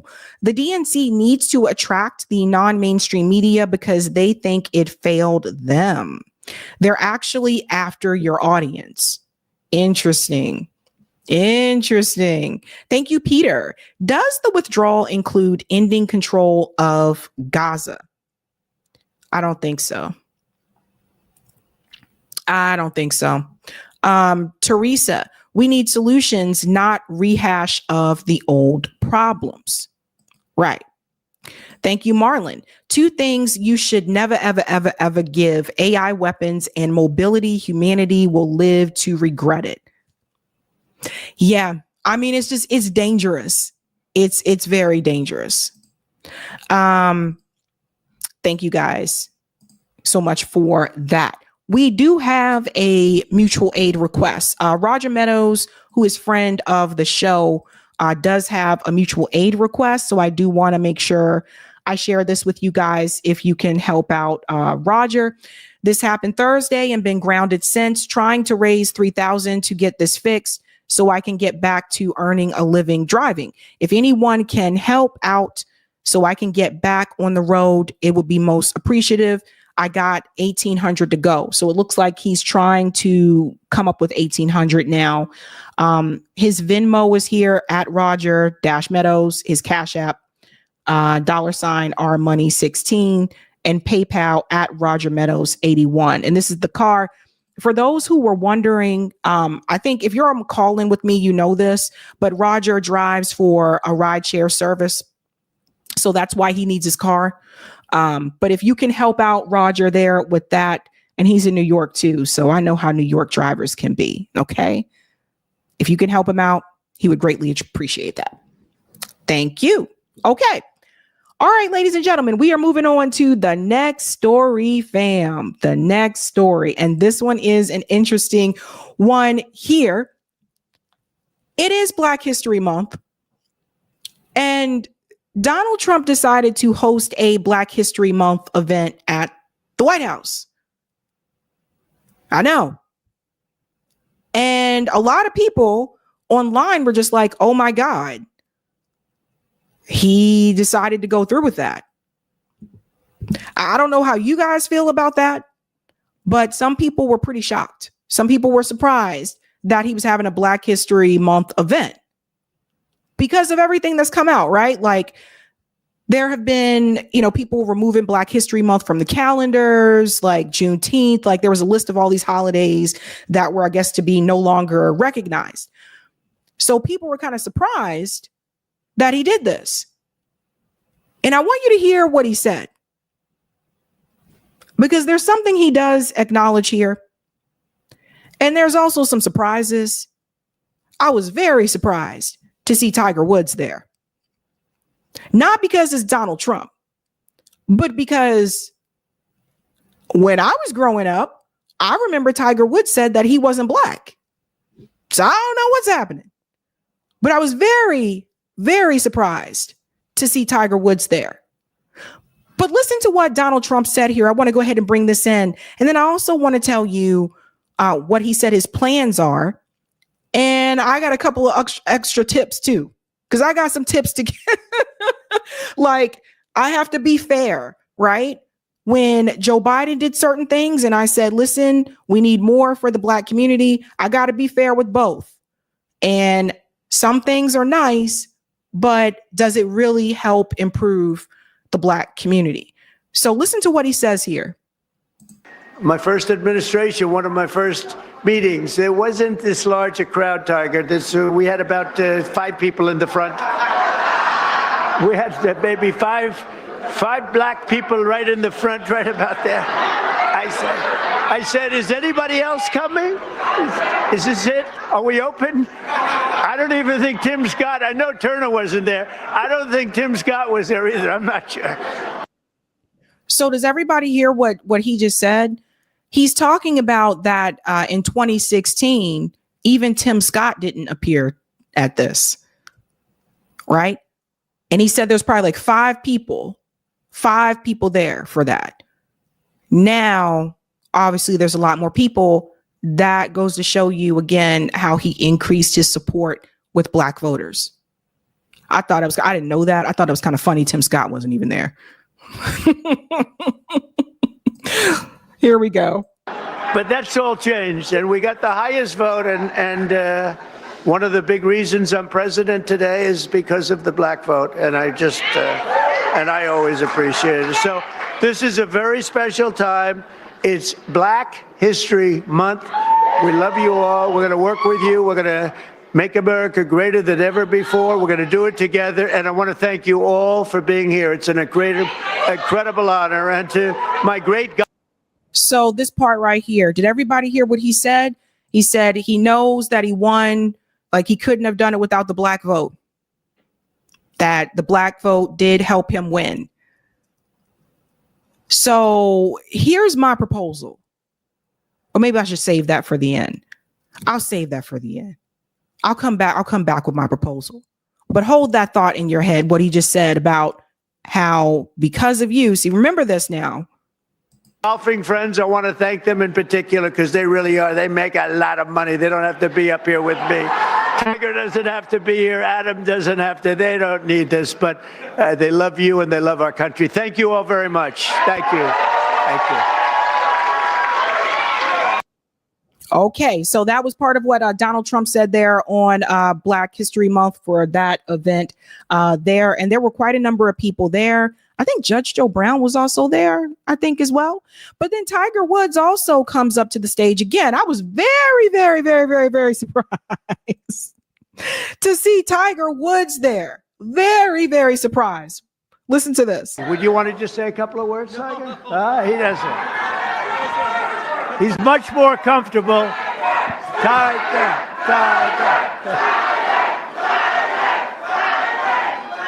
Hey, it's an honor to be here. It's an honor to be here with you, Mr. President, and to be on the road here with all of you. Thank you so much. What happened to Tiger Woods' face? When I saw this video, I said, that's not the Tiger Woods I used to know. I wonder if, not like I knew him personally, but Tiger looked like he'd been through hard times, right? You guys remember Tiger got arrested and like I noticed that this was another thing too. Even though Tiger said he wasn't black, which he said that would be erasing his mom. I understand that, right? Because his mom is not black. But when Tiger Woods was arrested, guess what they wrote his race as on that police report? Black. They did. But Tiger looked like he went through he going through some hard times, but he was there. Here with you, Mr. President, and to be on the road here with all of you. Thank you so much.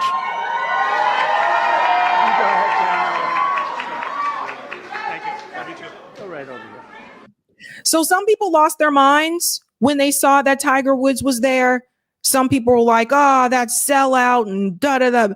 All kind of names were being thrown. And honestly, when you think about it, though, I don't know about you guys, but I never knew what Tiger Woods' political ideology was. And I didn't really care. I don't even watch golf. So there just seemed to be this assumption that because he was, a man of color, that his dad is black, that he would not be a Republican or a Trump supporter. And some people that voted for Donald Trump aren't even Republicans, right? So it's interesting how people are willing to make that assumption. Now, Donald Trump did announce a plan that he has. Now, he has this plan where he wants to create a National Garden of American Heroes. And I was kind of surprised at some of the names that were listed here. Kobe Bryant, MLK Jr., Frederick Douglass, Jackie Robinson, Harriet Tubman, Muhammad Ali, Rosa Parks, Billie Holiday, Coretta Scott King, Aretha Franklin. Two that I was surprised by. Number one, Muhammad Ali. Because let's keep it real. Muhammad Ali, said, F you to the U.S. government. I'm not going to go fight your war in Vietnam. Didn't he? Right? Muhammad Ali is the total opposite of what you would say is someone who's patriotic. Muhammad Ali said, F the system. He said, no way. So I'm surprised he was listed on there. And then another one that I'm surprised by, Aretha Franklin. Did you guys know that the FBI investigated Aretha Franklin? Yeah, they were coming after Aretha. And all she wanted was some damn respect. That's all she wanted. RESPECT. That's all she was asking for. So obviously these are people that are no longer alive. And then some people were surprised Kobe Bryant. The other ones I'm not surprised by, but Kobe Bryant. But I want you to hear what he said here. This was pretty interesting. Under the executive order I signed last month, this new beautiful outdoor statue park, it's going to be a statue park. It's going to be unbelievable. We're picking the final sites now. It's between various states that want it very badly. We'll honor hundreds of our greatest Americans to ever live, including countless Black Americans, icons. The garden will predominantly feature incredible women like Harriet Tubman, Rosa Parks, Billie Holiday, Aretha Franklin, and Coretta Scott King. And I will showcase it will be something very extraordinary. It's going to be we're going to produce some of the most beautiful works of art in the form of a statue from men like Frederick Douglass, Booker T. Washington, Jackie Robinson, what a great athlete that was, Martin Luther King Jr., Muhammad Ali, he's not a bad athlete. What do you think, Muhammad? Not too bad. And the late Kobe Bryant. People love Kobe Bryant. And we're going to save Tiger Woods for another time. That's all that I can. I'm sorry. During Black History Month, we pay tribute to these heroes and to so many others, but not simply because they're Black heroes, but also because they are truly American heroes who inspire all of us, very much so. Did you hear what he said? Right? So here's my question. Feature incredible women. And I'm going to say the same thing that I said when Biden was president, right? Because we want to be fair. The park, the national, African American Heroes Park or garden that he's talking about, that's nice. But I'm going to say the same thing I said when Biden was president. When Biden said, oh, we're going to make Juneteenth a federal holiday, I was like, that's nice. But it doesn't change the material conditions for the Black community. So I'm not here to tell you it's a bad thing, but it's not a game changer. This is a time where Black leaders, and not Al Sharpton, where Black, I'm sorry, I got nasty with that part, because some people just think, not Al Sharpton. But this is where a time where Black leaders in the community, this is the time when they should reach out to the Trump administration. And this needs to go both ways. Reach out. There should be some collaboration there and work something out and figure something out about what's going to actually help the Black community. Now, for me, I would say reparations would be the ultimate. That would be the ultimate thing. Sit down, have a conversation about that. I don't think Trump is going to do that, but you still bring it to the table. What did I tell you guys? When you're trying to negotiate something, you always over ask. You never ask for exactly what you want. So you ask for reparations and a whole bunch of other shit too. And then you'll get some of those things, but you're not going to get all of it. So if you just go to the table and say, Donald Trump, we want reparations. That's what we want. That's it. And if he says no, then what? Because I don't think he's going to do that. Then what? So you come to the table with a list of things, okay? A list of things. My dad taught me how to do this, when I was growing up. Never, always over ask. Always over ask. So to Donald Trump, the garden, that's nice, but that doesn't change the material conditions of the Black community. You should go and sit down with Black communities and ask Black people what is needed, right? And not just those who voted for you, not just those who support you, but you need to sit down and have those conversations and ask what is needed. Black communities, that being said, you have to be open to that. You can't just say, oh, I don't want to have the conversation because you're a Republican. I don't want to have that conversation because you're Trump. No, fuck that. Donald Trump is still a businessman. So if this is the time, this is what I'm trying to tell people. All the begging and pleading that went to Joe Biden, when Joe Biden sat down with those civil rights leaders and Joe Biden said, now's not the time. I'm always here to tell you now is the time. So they said no under Biden. Biden told them no. You don't stop. You don't stop asking. So Biden's not president anymore. Go ask Donald Trump. He likes to negotiate with people, right? He likes making deals. Go try to make a deal. Get something while you can. Try to get something. That's what I would say. And it's not just Black communities. It's other populations that are doing this as well. They're like, okay, let's see what we can get. Everybody is going and trying to ask for something, right? So just keep that in mind.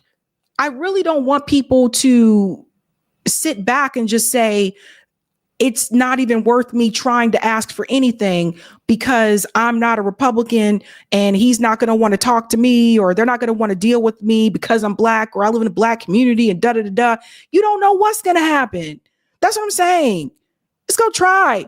There's been another times when I have gone into situations already feeling defeated. And I got to tell you, nothing good comes from that. Nothing good's come from that. Let me ask you a question. Every time you had a job interview and you walked in, did you know you was going to get the job? Well, I guess if you knew somebody, probably. But other than that, did you know you were going to get the job? No. So there's nothing wrong with asking. And if the answer is no, then now you got your response and you can move on and organize in other ways. But I'm saying, he giving out stuff. I'm like, ask. Joe says, not ask, demand hard. There you go. Like this, I'm trying to tell you guys, they are allowing independent media to come into the White House for the press conferences. We couldn't do this under Biden, right? Like, I think the furthest they got was the State Department ones. You can go into the State Department press briefings. So like Max Blumenthal has been to those. Ryan Grimm has been to those. Sam Husseini has been able to go to those. But this is the first administration that's allowing independent media to come into the White House. So if you're doing independent media and you're in DC, whether you're Republican, Democrat or not, you need to take advantage of that opportunity. You don't know who the next administration is going to be. So let's say Republicans lose in 2028 and Democrats win, and whoever that is, you don't know they're going to allow you to do that. Take advantage of it while you got it. That's how I see it. Skylar says, I'm going to go up to the White House with a goodie bag like I'm trick-or-treating. I'm just saying, like, ask. All you can do is ask. And then look at it this way. You ask, they say no. Now you got it on record. That's how I see it. But he is not, that's okay.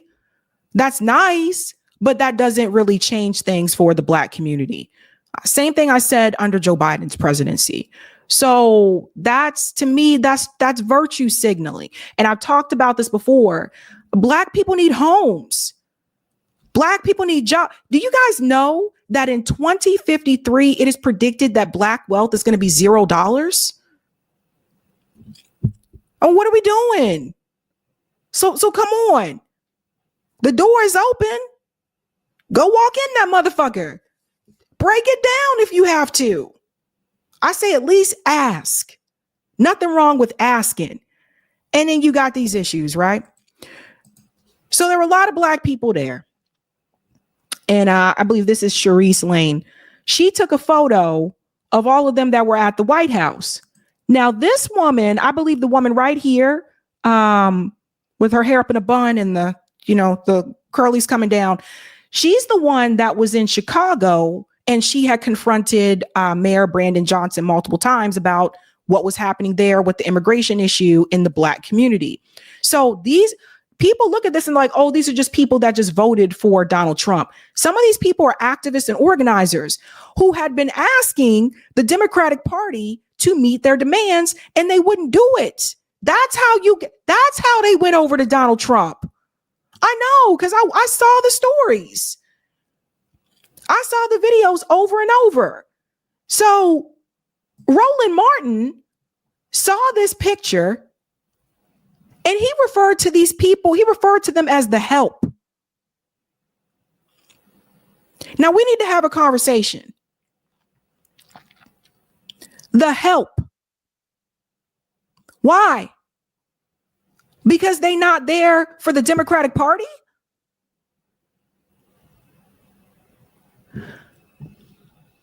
Sonny Johnson.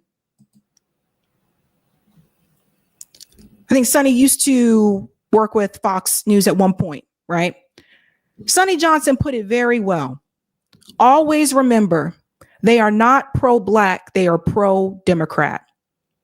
Disgusting, Unc, but keep going. It looks good on you. And this is where I have to agree with Sonny. Sonny is right here.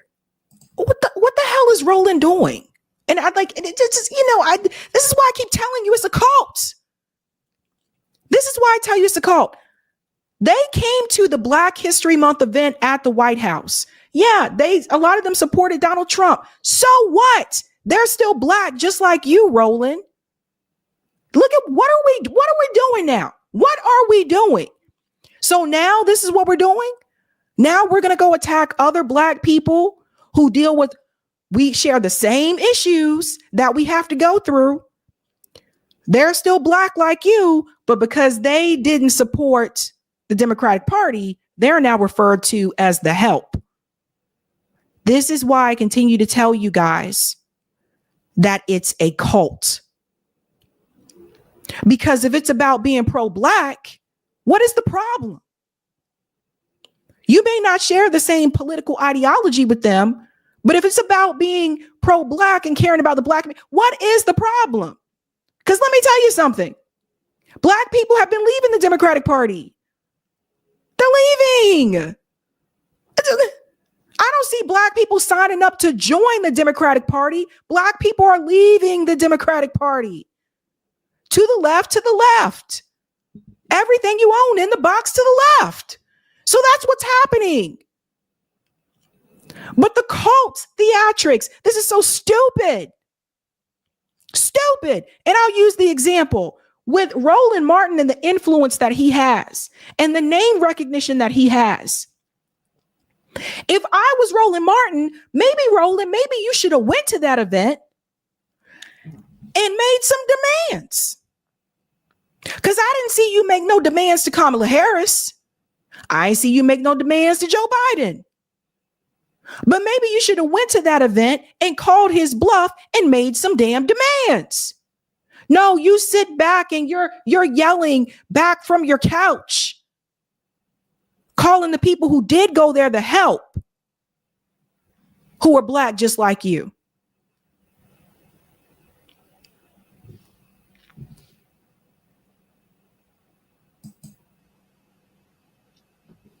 One more request that I have for Donald Trump. It has been 60 years today since Malcolm X's assassination. I know that Donald Trump said that they're trying to release the files of MLK and JFK. But please release the files of Malcolm X. His family is demanding it. Here they are here 60 years after his assassination. Malcolm X family is calling on Trump to declassify all government files related to his murder. You can hear them here. This is one more to add. We formally request that the president declassify Malcolm X files. I do not have information about whether a deep state is in existence of the day. That is beyond me. But based on what we have learned in investigating these claims for our lawsuit on behalf of Malcolm X's estate, we are confident that these records will show that there was a deep state in the 1950s, in the 1960s, with J. Edgar Hoover at the helm that targeted American citizens. And specifically, they targeted African American leaders. Yeah, J. Edgar Hoover also. Remember, they targeted Fred Hampton as well. So this is, again, a request of Malcolm X's family to declassify his files as well. And sometimes I wonder, like, what would Malcolm X say if he were alive today? He would probably, what would Malcolm X say if he met Roland Martin? What would Malcolm X say if he met Roland Martin? It would probably be like,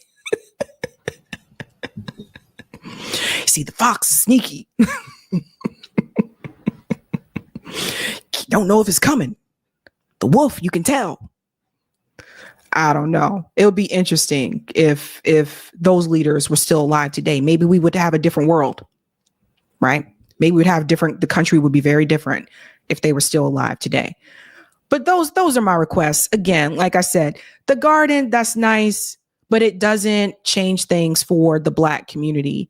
And there is, again, like I said, a huge concern to what is happening to the decline of Black wealth. 2053 is predicted it will be at $0. So especially for those of you who voted for Donald Trump, I didn't vote for Donald Trump. For those who are new, I did not vote for him. I didn't vote for Kamala. I voted for Jill Stein. I prefer neither one of these two parties.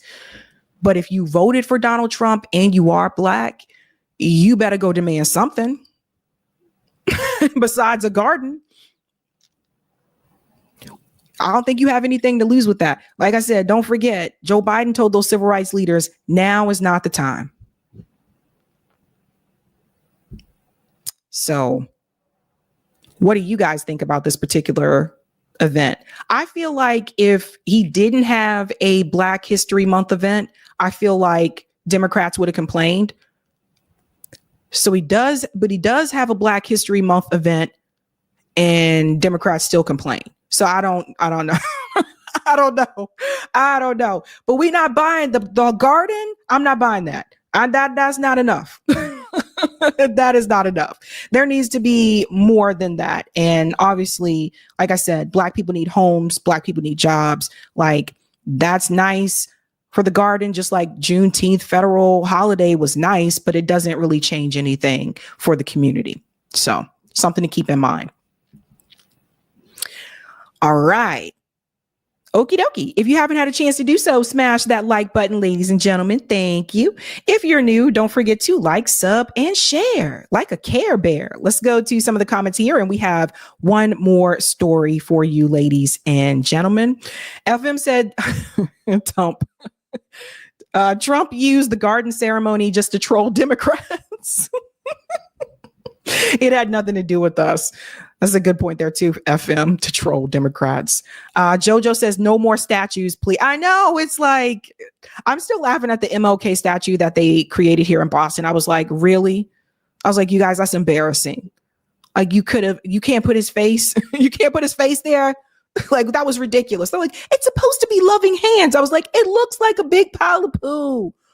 Ay. Thank you, Africulture. They said that this is why none of Israel's leaders can be held accountable for war crimes, because AI was making the decisions. That's an interesting point. Shout out to Fat Girlism for becoming a Sabby member. Give Fat Girlism a big whoop whoop.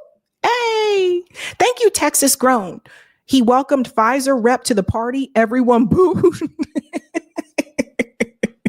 I don't blame it. I don't blame them for that one. Sparky, remember, Tiger's wife wore out his face with a 9-iron while he was asleep on the couch. She learned he was stepping out. He backed over a fire hydrant trying to escape. His neighbor saved him. Well, damn, a woman scorned is. A woman scorned. Don't mess with women. Listen, Lionel Richie's wife. Don't forget the story about Lionel Richie's wife, right? And she found out that he was having an affair. You know, you don't want to, a woman is not someone you want to upset. Thank you, Christian. Trump again with no tangibles for Black folks. There you go, Christian. Thank you, Mr. Reparations from the guy who's suppressing the history as to why you deserve reparations. Respectfully, sis, you're smoking some good ish. I said to ask. Shit. I said to ask. And I'm not sure what you mean by suppressing the history. You have to let me know about that. Thank you, Peter. Is there a call in tonight? Want to join? Not tonight. We had call in last night. Sorry, Peter. Shout out to Cap E. Larry for the super sticker. Thank you, Jay. I have a feeling Roland Martin would feel the same way, even if it were Jill Stein up at the podium instead of Trump. It's strictly cultish, pro-Democrat indeed. Yeah. It's crazy. Thank you for the super sticker, Pretty Ugly Things. And Cap, thoughts on Alice Johnson and the pardon czar proposal? I have not read into that yet. I have to read into that. And thank you, Juanita. They need to ask for an anti-Black crime bill to Sabby. That's what I'm saying. Like, now's the time, you know? So I stay still ask. He's the president. Ask as much as you can. Let's get those comments on Rumble, and then we'll go on to the next story, which is kind of spooky. Thank you, Goo. Don't forget, Tiger has it rough with his Swedish wife supposedly beating him with a golf club due to his affairs. Jesus Christ. This is a mess. Thank you for this one as well. Other hilarious Chappelle show moment regarding Tiger Woods. I felt so confused for so many years. So long, fried rice. Hello, fried chicken. I love you, Dad. Damn. Damn. Thank you, Goo. Malcolm X should have been added. I agree. And thank you for this one. Roland Martin is the help for the Dems. The same way as Samuel L. Jackson? Samuel L. Jackson character in Django Unchained. Damn. Oh, you're talking about the DEI stuff? Being with book burnings, not wanting to teach about the Tuskegee Airmen. Okay, the school stuff. Yeah, well, I'm definitely against that. But like I said, the DEI stuff in the workplace mainly benefited white women. By the way, I don't know if everybody saw that, but a federal judge did block that. That was announced today, that the DEI, I think I can find that in a second. The DEI request from Donald Trump was blocked today by a federal judge. So we will see what will happen with that, fam. Okay. All righty. So we're going to go on to the last story here. And this is kind of crazy. Even though Suge Knight is in jail, he is still doing interviews. He's done quite, I'd say a couple within the past year and a half. He's still doing them. And most of those conversations have been about Diddy. This conversation, however, is not about Diddy. This conversation is about Whitney Houston. And I was shocked to hear it. And I wonder if you guys probably wanted to hear it too. This all starts with Ray J. I told you guys before, like the way Whitney Houston died, to me, that was suspicious. Of course, we know that she had problems with substance abuse, but she was getting better. She had gotten over that and she was on a different path. And then all of a sudden we hear the news report that Whitney Houston died in a bathtub, and they say, oh, there were drugs like in her body and all that kind of stuff. Right. I just always thought that was a weird story, especially considering Bobby Christina died in a similar manner years later. It was a weird story to me. And Suge Knight has brought up some names with Whitney. One of those names is Ray J. Ray J is Brandy's brother. I hate to say it that way, but he is. He's Brandy's brother, right? So former, pop star, also actress Brandy. Some of us grew up like with Brandy's music. He's her brother. And that's just kind of how I knew him for the longest time. And then later on, he started to make music, as well, and do some acting as well. But Suge Knight is alluding to something here with Ray J. And so I just want to show you what Ray J had to say about Suge Knight first. Now, this was last year, and this was during the Diddy case. But Ray J said something about Suge Knight, and I want to start with that before I get to what Suge Knight said. So this is what Ray J has to say about Suge Knight. Listen to this. First, Ray J, give us an assessment of Suge Knight's credibility. Where should he be believed? Where should he not be believed? Well, I mean, if you look at his track record, I mean, he pretty much ran the hip hop and music scene during the Death Row era. So a lot of people he know and a lot of people he has been around. I can't vouch for everything because I'm not Suge, but I can just tell you, like, most of the time, Suge is saying something is coming from experiences. He's not like making it up like he's writing Green Eggs and Ham. Like, this is serious. So first thing. We're going to stop it right there. So you heard what Ray J said about, well, if Suge Knight said something, he's serious. That was Ray J's opinion of Suge Knight. That was last year. Well, now Suge Knight has some things to say about Ray J, and that's what we're going to get to, man. Now, I'm just going to say this is done via a phone call from the prison interview with him. And there were speculations during that time with Whitney and Ray J. There were speculations that they were dating. I don't think Whitney Houston ever really confirmed that. So I don't know if they were dating or just friends. Either way, there was a relationship between the two. Whitney Houston knew Ray J since he was very young, right? So it's not like this is someone he did not know. So listen to what Suge Knight has to say. Been knowing you since you was a little bitty boy. But Ray J, you was born in 81. You said Tupac came to your 21st birthday.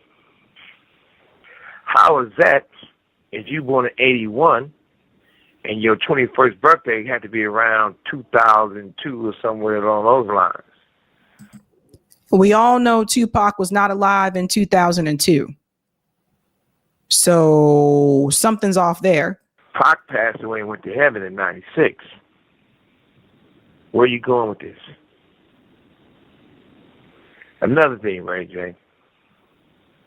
You posted a thing up there when you came to visit me in prison and they didn't let you in because whatever y'all was doing in the car, and to do a book deal. All the phone calls recorded. Just a book deal. That's all you wanted to do. So I agreed to do that. The lawyer left out with the paperwork. I'm quite sure the paperwork you posted. At the same time, you and another gentleman were doing some activities in the car. That's why you weren't allowed to come in. Because he came to talk to me, he was going to go back and get you, and they said, yeah, I was on some weirdo shit. And I ain't going to put that out there, but you know what it is, and you know what they said it is.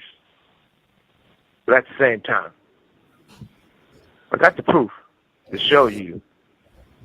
Time they got out of jail, if that was a whole nother lie you lied on everybody about, you signed it right back over. But you go on these shows and you go on these live things and you try to interfere with my family got going on. So let's pause there for a second. So that right there tells you that Suge Knight, you know, he may be in prison, but Suge Knight is not unaware of what's happening on the tube, on the Tizoob. So Suge Knight knows that Ray J has been doing interviews. He's probably seen some of these interviews, right? So I guess this is Suge Knight's way of getting back at Ray J, you know? Suge Knight is probably the most dangerous person in the music industry in the sense that Suge Knight knows a lot of stuff. And that's probably not the one that you want to piss off. But I'm going to show you how grown people do it. The lawyer going to sue you for $200 million for lying. Also, Lil Ray, you need prayer, little homie. Everybody should be praying for you. They should double down to make sure you do like mandatory drug testing every day, because meth only stay in your system for, I guess, 2 days. That's what I heard. Every day. That princess took the wheel. That'll drive you back to safety. You got a gangster in that bitch. Also, everybody speak on Left Eye and Tupac, who's definitely not here to defend themselves and be their voice. Left Eye's the homegirl, Lisa, Nina, as we call her. Really close to me. Really a great person. Everybody talking about death row situations, Left Eye situations. These are things that people talk about that never been in their presence. I've never met them. I was not there. You ran across a few things, Ray J, because the motherfucker. Pause for a second. So one of the things that Suge Knight just said here, was that I guess he's going to try to sue Ray J because of some of these interviews that Ray J has done. So Suge Knight believes that he's saying things that are not completely true. And apparently he says, I'm going to try to sue you because of that. This is why I keep saying allegedly. You know, you hear me stress that sometimes. This is why, like, allegedly, you know, da-da-da. He's also bringing up Left Eye. I just want to explain if people are not familiar. Left Eye was from the girl group TLC. So TLC, you know, I guess at some point, Left Eye also seems to have had some type of relationship with Suge Knight as well. That doesn't mean romantic, but some type of, could have been a working relationship with Suge Knight. So this is interesting. Treat you with respect and bring you around. It's not for no clown shit. I'm starting to wonder now. Same circus, different clowns. It's not too late. People should do stories about their own life, not my life. I'm quite sure it's some interesting things that you guys can put together and tell your story. It's for me to tell my motherfucking story. Uh-oh. Well, it comes to the part where you talk about Left Eye had a problem. If he died because of me, that's a lie. But let's talk about some facts. We'll pause here for just a second. So this whole thing about Left Eye died in a car accident. If I remember correctly, I believe she was in Honduras as she was traveling, but she died in a car accident. In fact, she was filming, she was making some type of, I think, docu-series or whatever at the time. So there's actually video of that accident happening because they were filming at that time. But that's how Left Eye died. So I don't know why Ray J would make that remark that Suge Knight is responsible for that. So I don't understand. Like, that's on video. So here we go. Whitney Houston, it's on your hands. I remember the conversation when she thought her life was in the toilet. She didn't even say your name. She just used the term that Brandy's little brother bringing me drugs and doing drugs with me. Brandy's little brother trying to kiss me and do drugs with me. Next thing you know, she's dead. So that part right there is really interesting. Suge is alleging that Brandy's little brother, which is Ray J, he's alleging that Whitney, I guess, said that Ray J was bringing her drugs and trying to, I guess, kiss her and do drugs with her. And knowing at that time, like, Whitney was trying to get through like recovery, like she had struggled with substance issue, you know, before, but trying to get out of that and to get clean and focus on other things, right? Why would you do that? Why would you bring drugs to someone that you know is trying to get out of that? Allegedly. Let's continue. You brag about all these phone calls recorded. You brag about how Snoop tell you and told you he's a part of the people who put bread to kill Pac. That's why I say don't mention Tupac's name in none of your interviews, because you fuck with the motherfucker Snoop who said he had something to do with it. So Snoop was involved in killing hip-hop's best all-time artist. You was involved in killing the best female vocalist that ever did it, Whitney Houston. So Suge is saying that, I guess, again, allegedly, that Snoop involved with killing Tupac. He didn't want Ray J mentioning Tupac's name in these interviews, which apparently Ray J has done. And now he's saying that, Suge Knight is alleging that Ray J was responsible for I guess, aiding in or whatever the death of Whitney Houston, allegedly.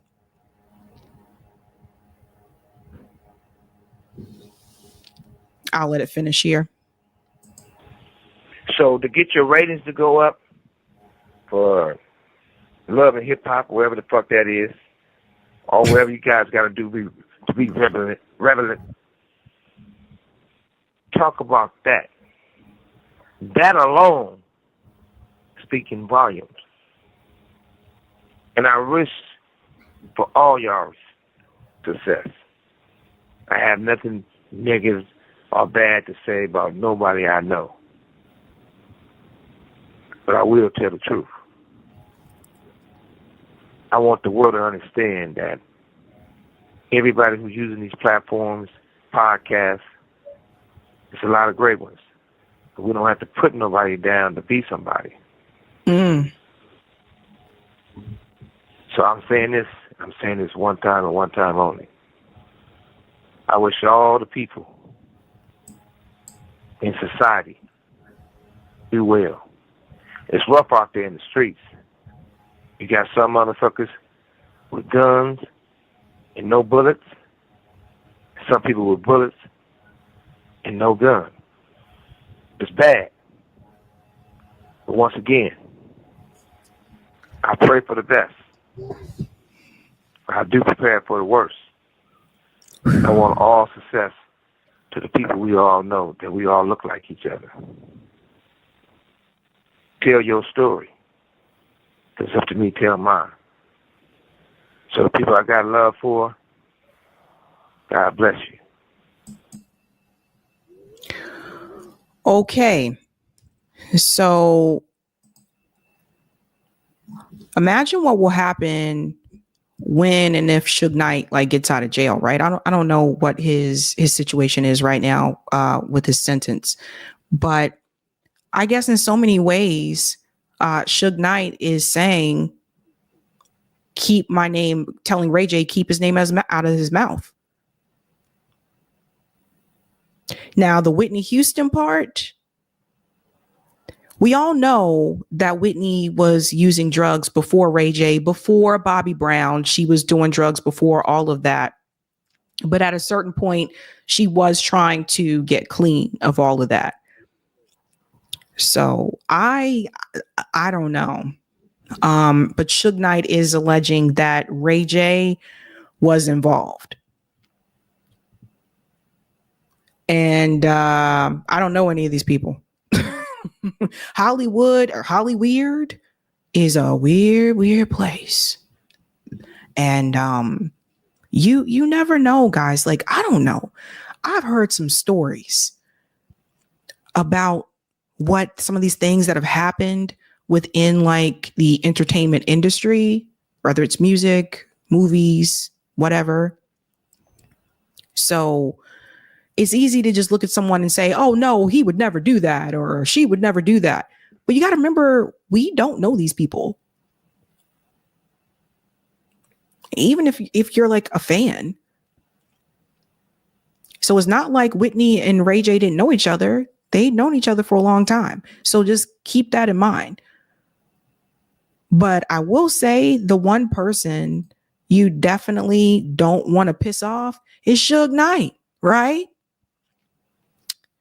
Okay, thank you for this, Eric. Suge was sentenced to 28 years in prison and is eligible for parole October 2034 when he will be 69 years old. Okay.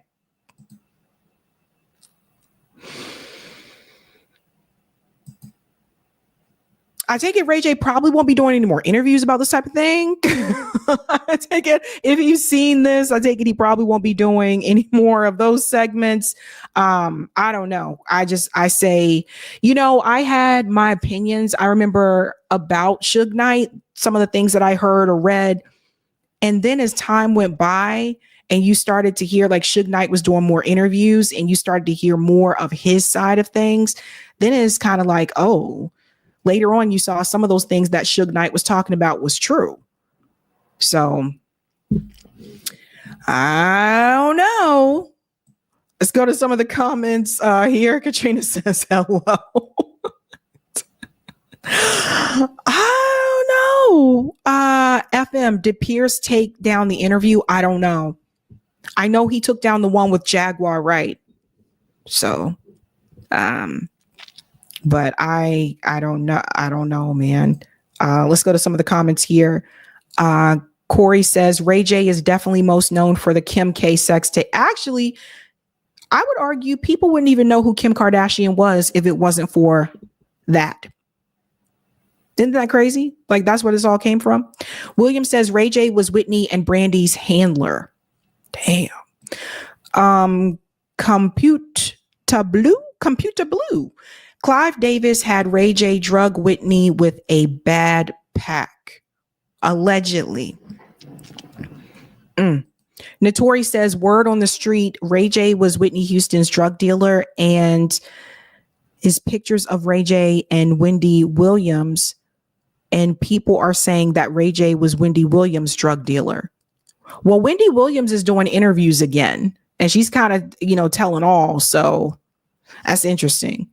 Thank you, Miss Kiwi. R.I.P. Miss Voletta Wallace, 78 years old, Biggie's mom. Yeah, I heard about that. Notorious Big's mom passed away today. Yeah. And Jay Smart said, Sabs, I'm not a fan of Suge Knight, but I will admit that Ray J is a cornball.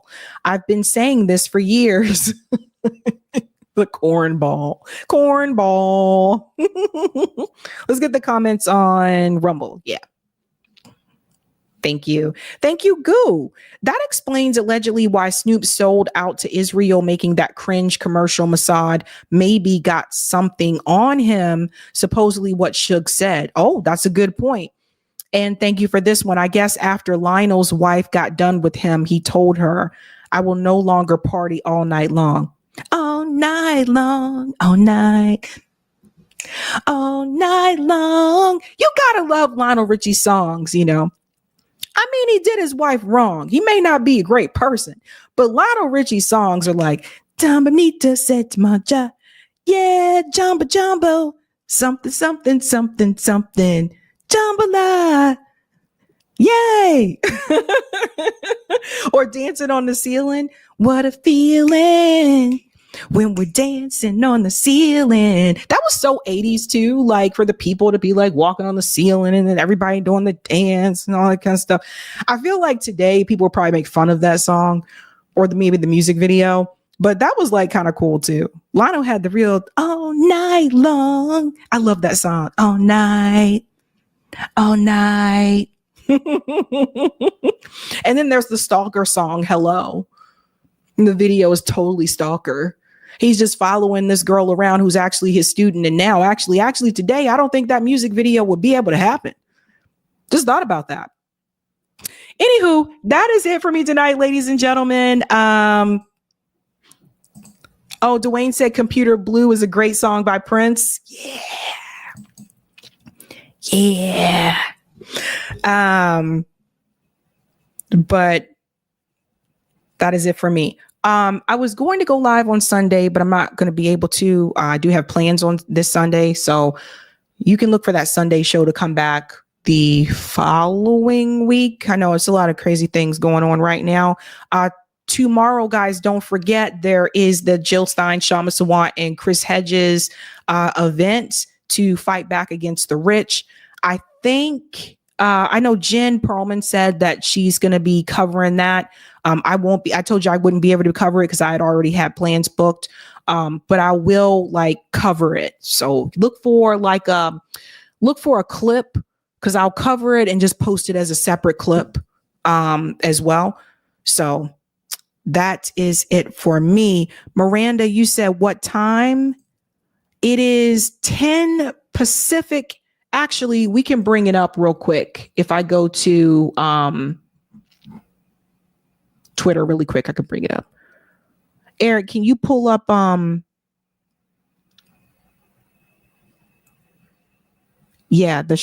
Shama? Yeah, there it is. Thanks. The Workers Strike Back Conference is tomorrow. Here at the time. It's at 10 a.m. Pacific time. So for me, I'm on the East Coast. So just adjust the time zone for where you are. Yeah. So 10 a.m. Pacific time. And you should be able to see this on Shama Sawant's YouTube channel, which is On Strike. I think they will stream it. And then also Jen Perlman is streaming this as well. I know Jen told me that when I was on the show about a week ago. So look for that, you guys. Tomorrow, that should be pretty based. And I'll just do like a separate like coverage of it as a clip, because this is really what we need. Like, this is really, really what we need to happen. Organizing conference. But people say, but where's Jill Stein? Where's Jill Stein? Where's Jill Stein? Where's Kamala Harris? Yeah, so that's happening, guys. So I hope you get to see that, ladies and gentlemen. That is all for me. I hope you guys have a great weekend, and I will see you live again on Tuesday evening. There is a gentleman who is joining me who is the author of a JFK, mystery kind of book. So I know you guys like that kind of stuff. He will be here Tuesday evening. Lee Camp will be here Thursday evening with a pretty cool announcement. So I will see you guys then. Have a good night. Keep up the fight. Jumbanita set moja. Yeah, jumbo.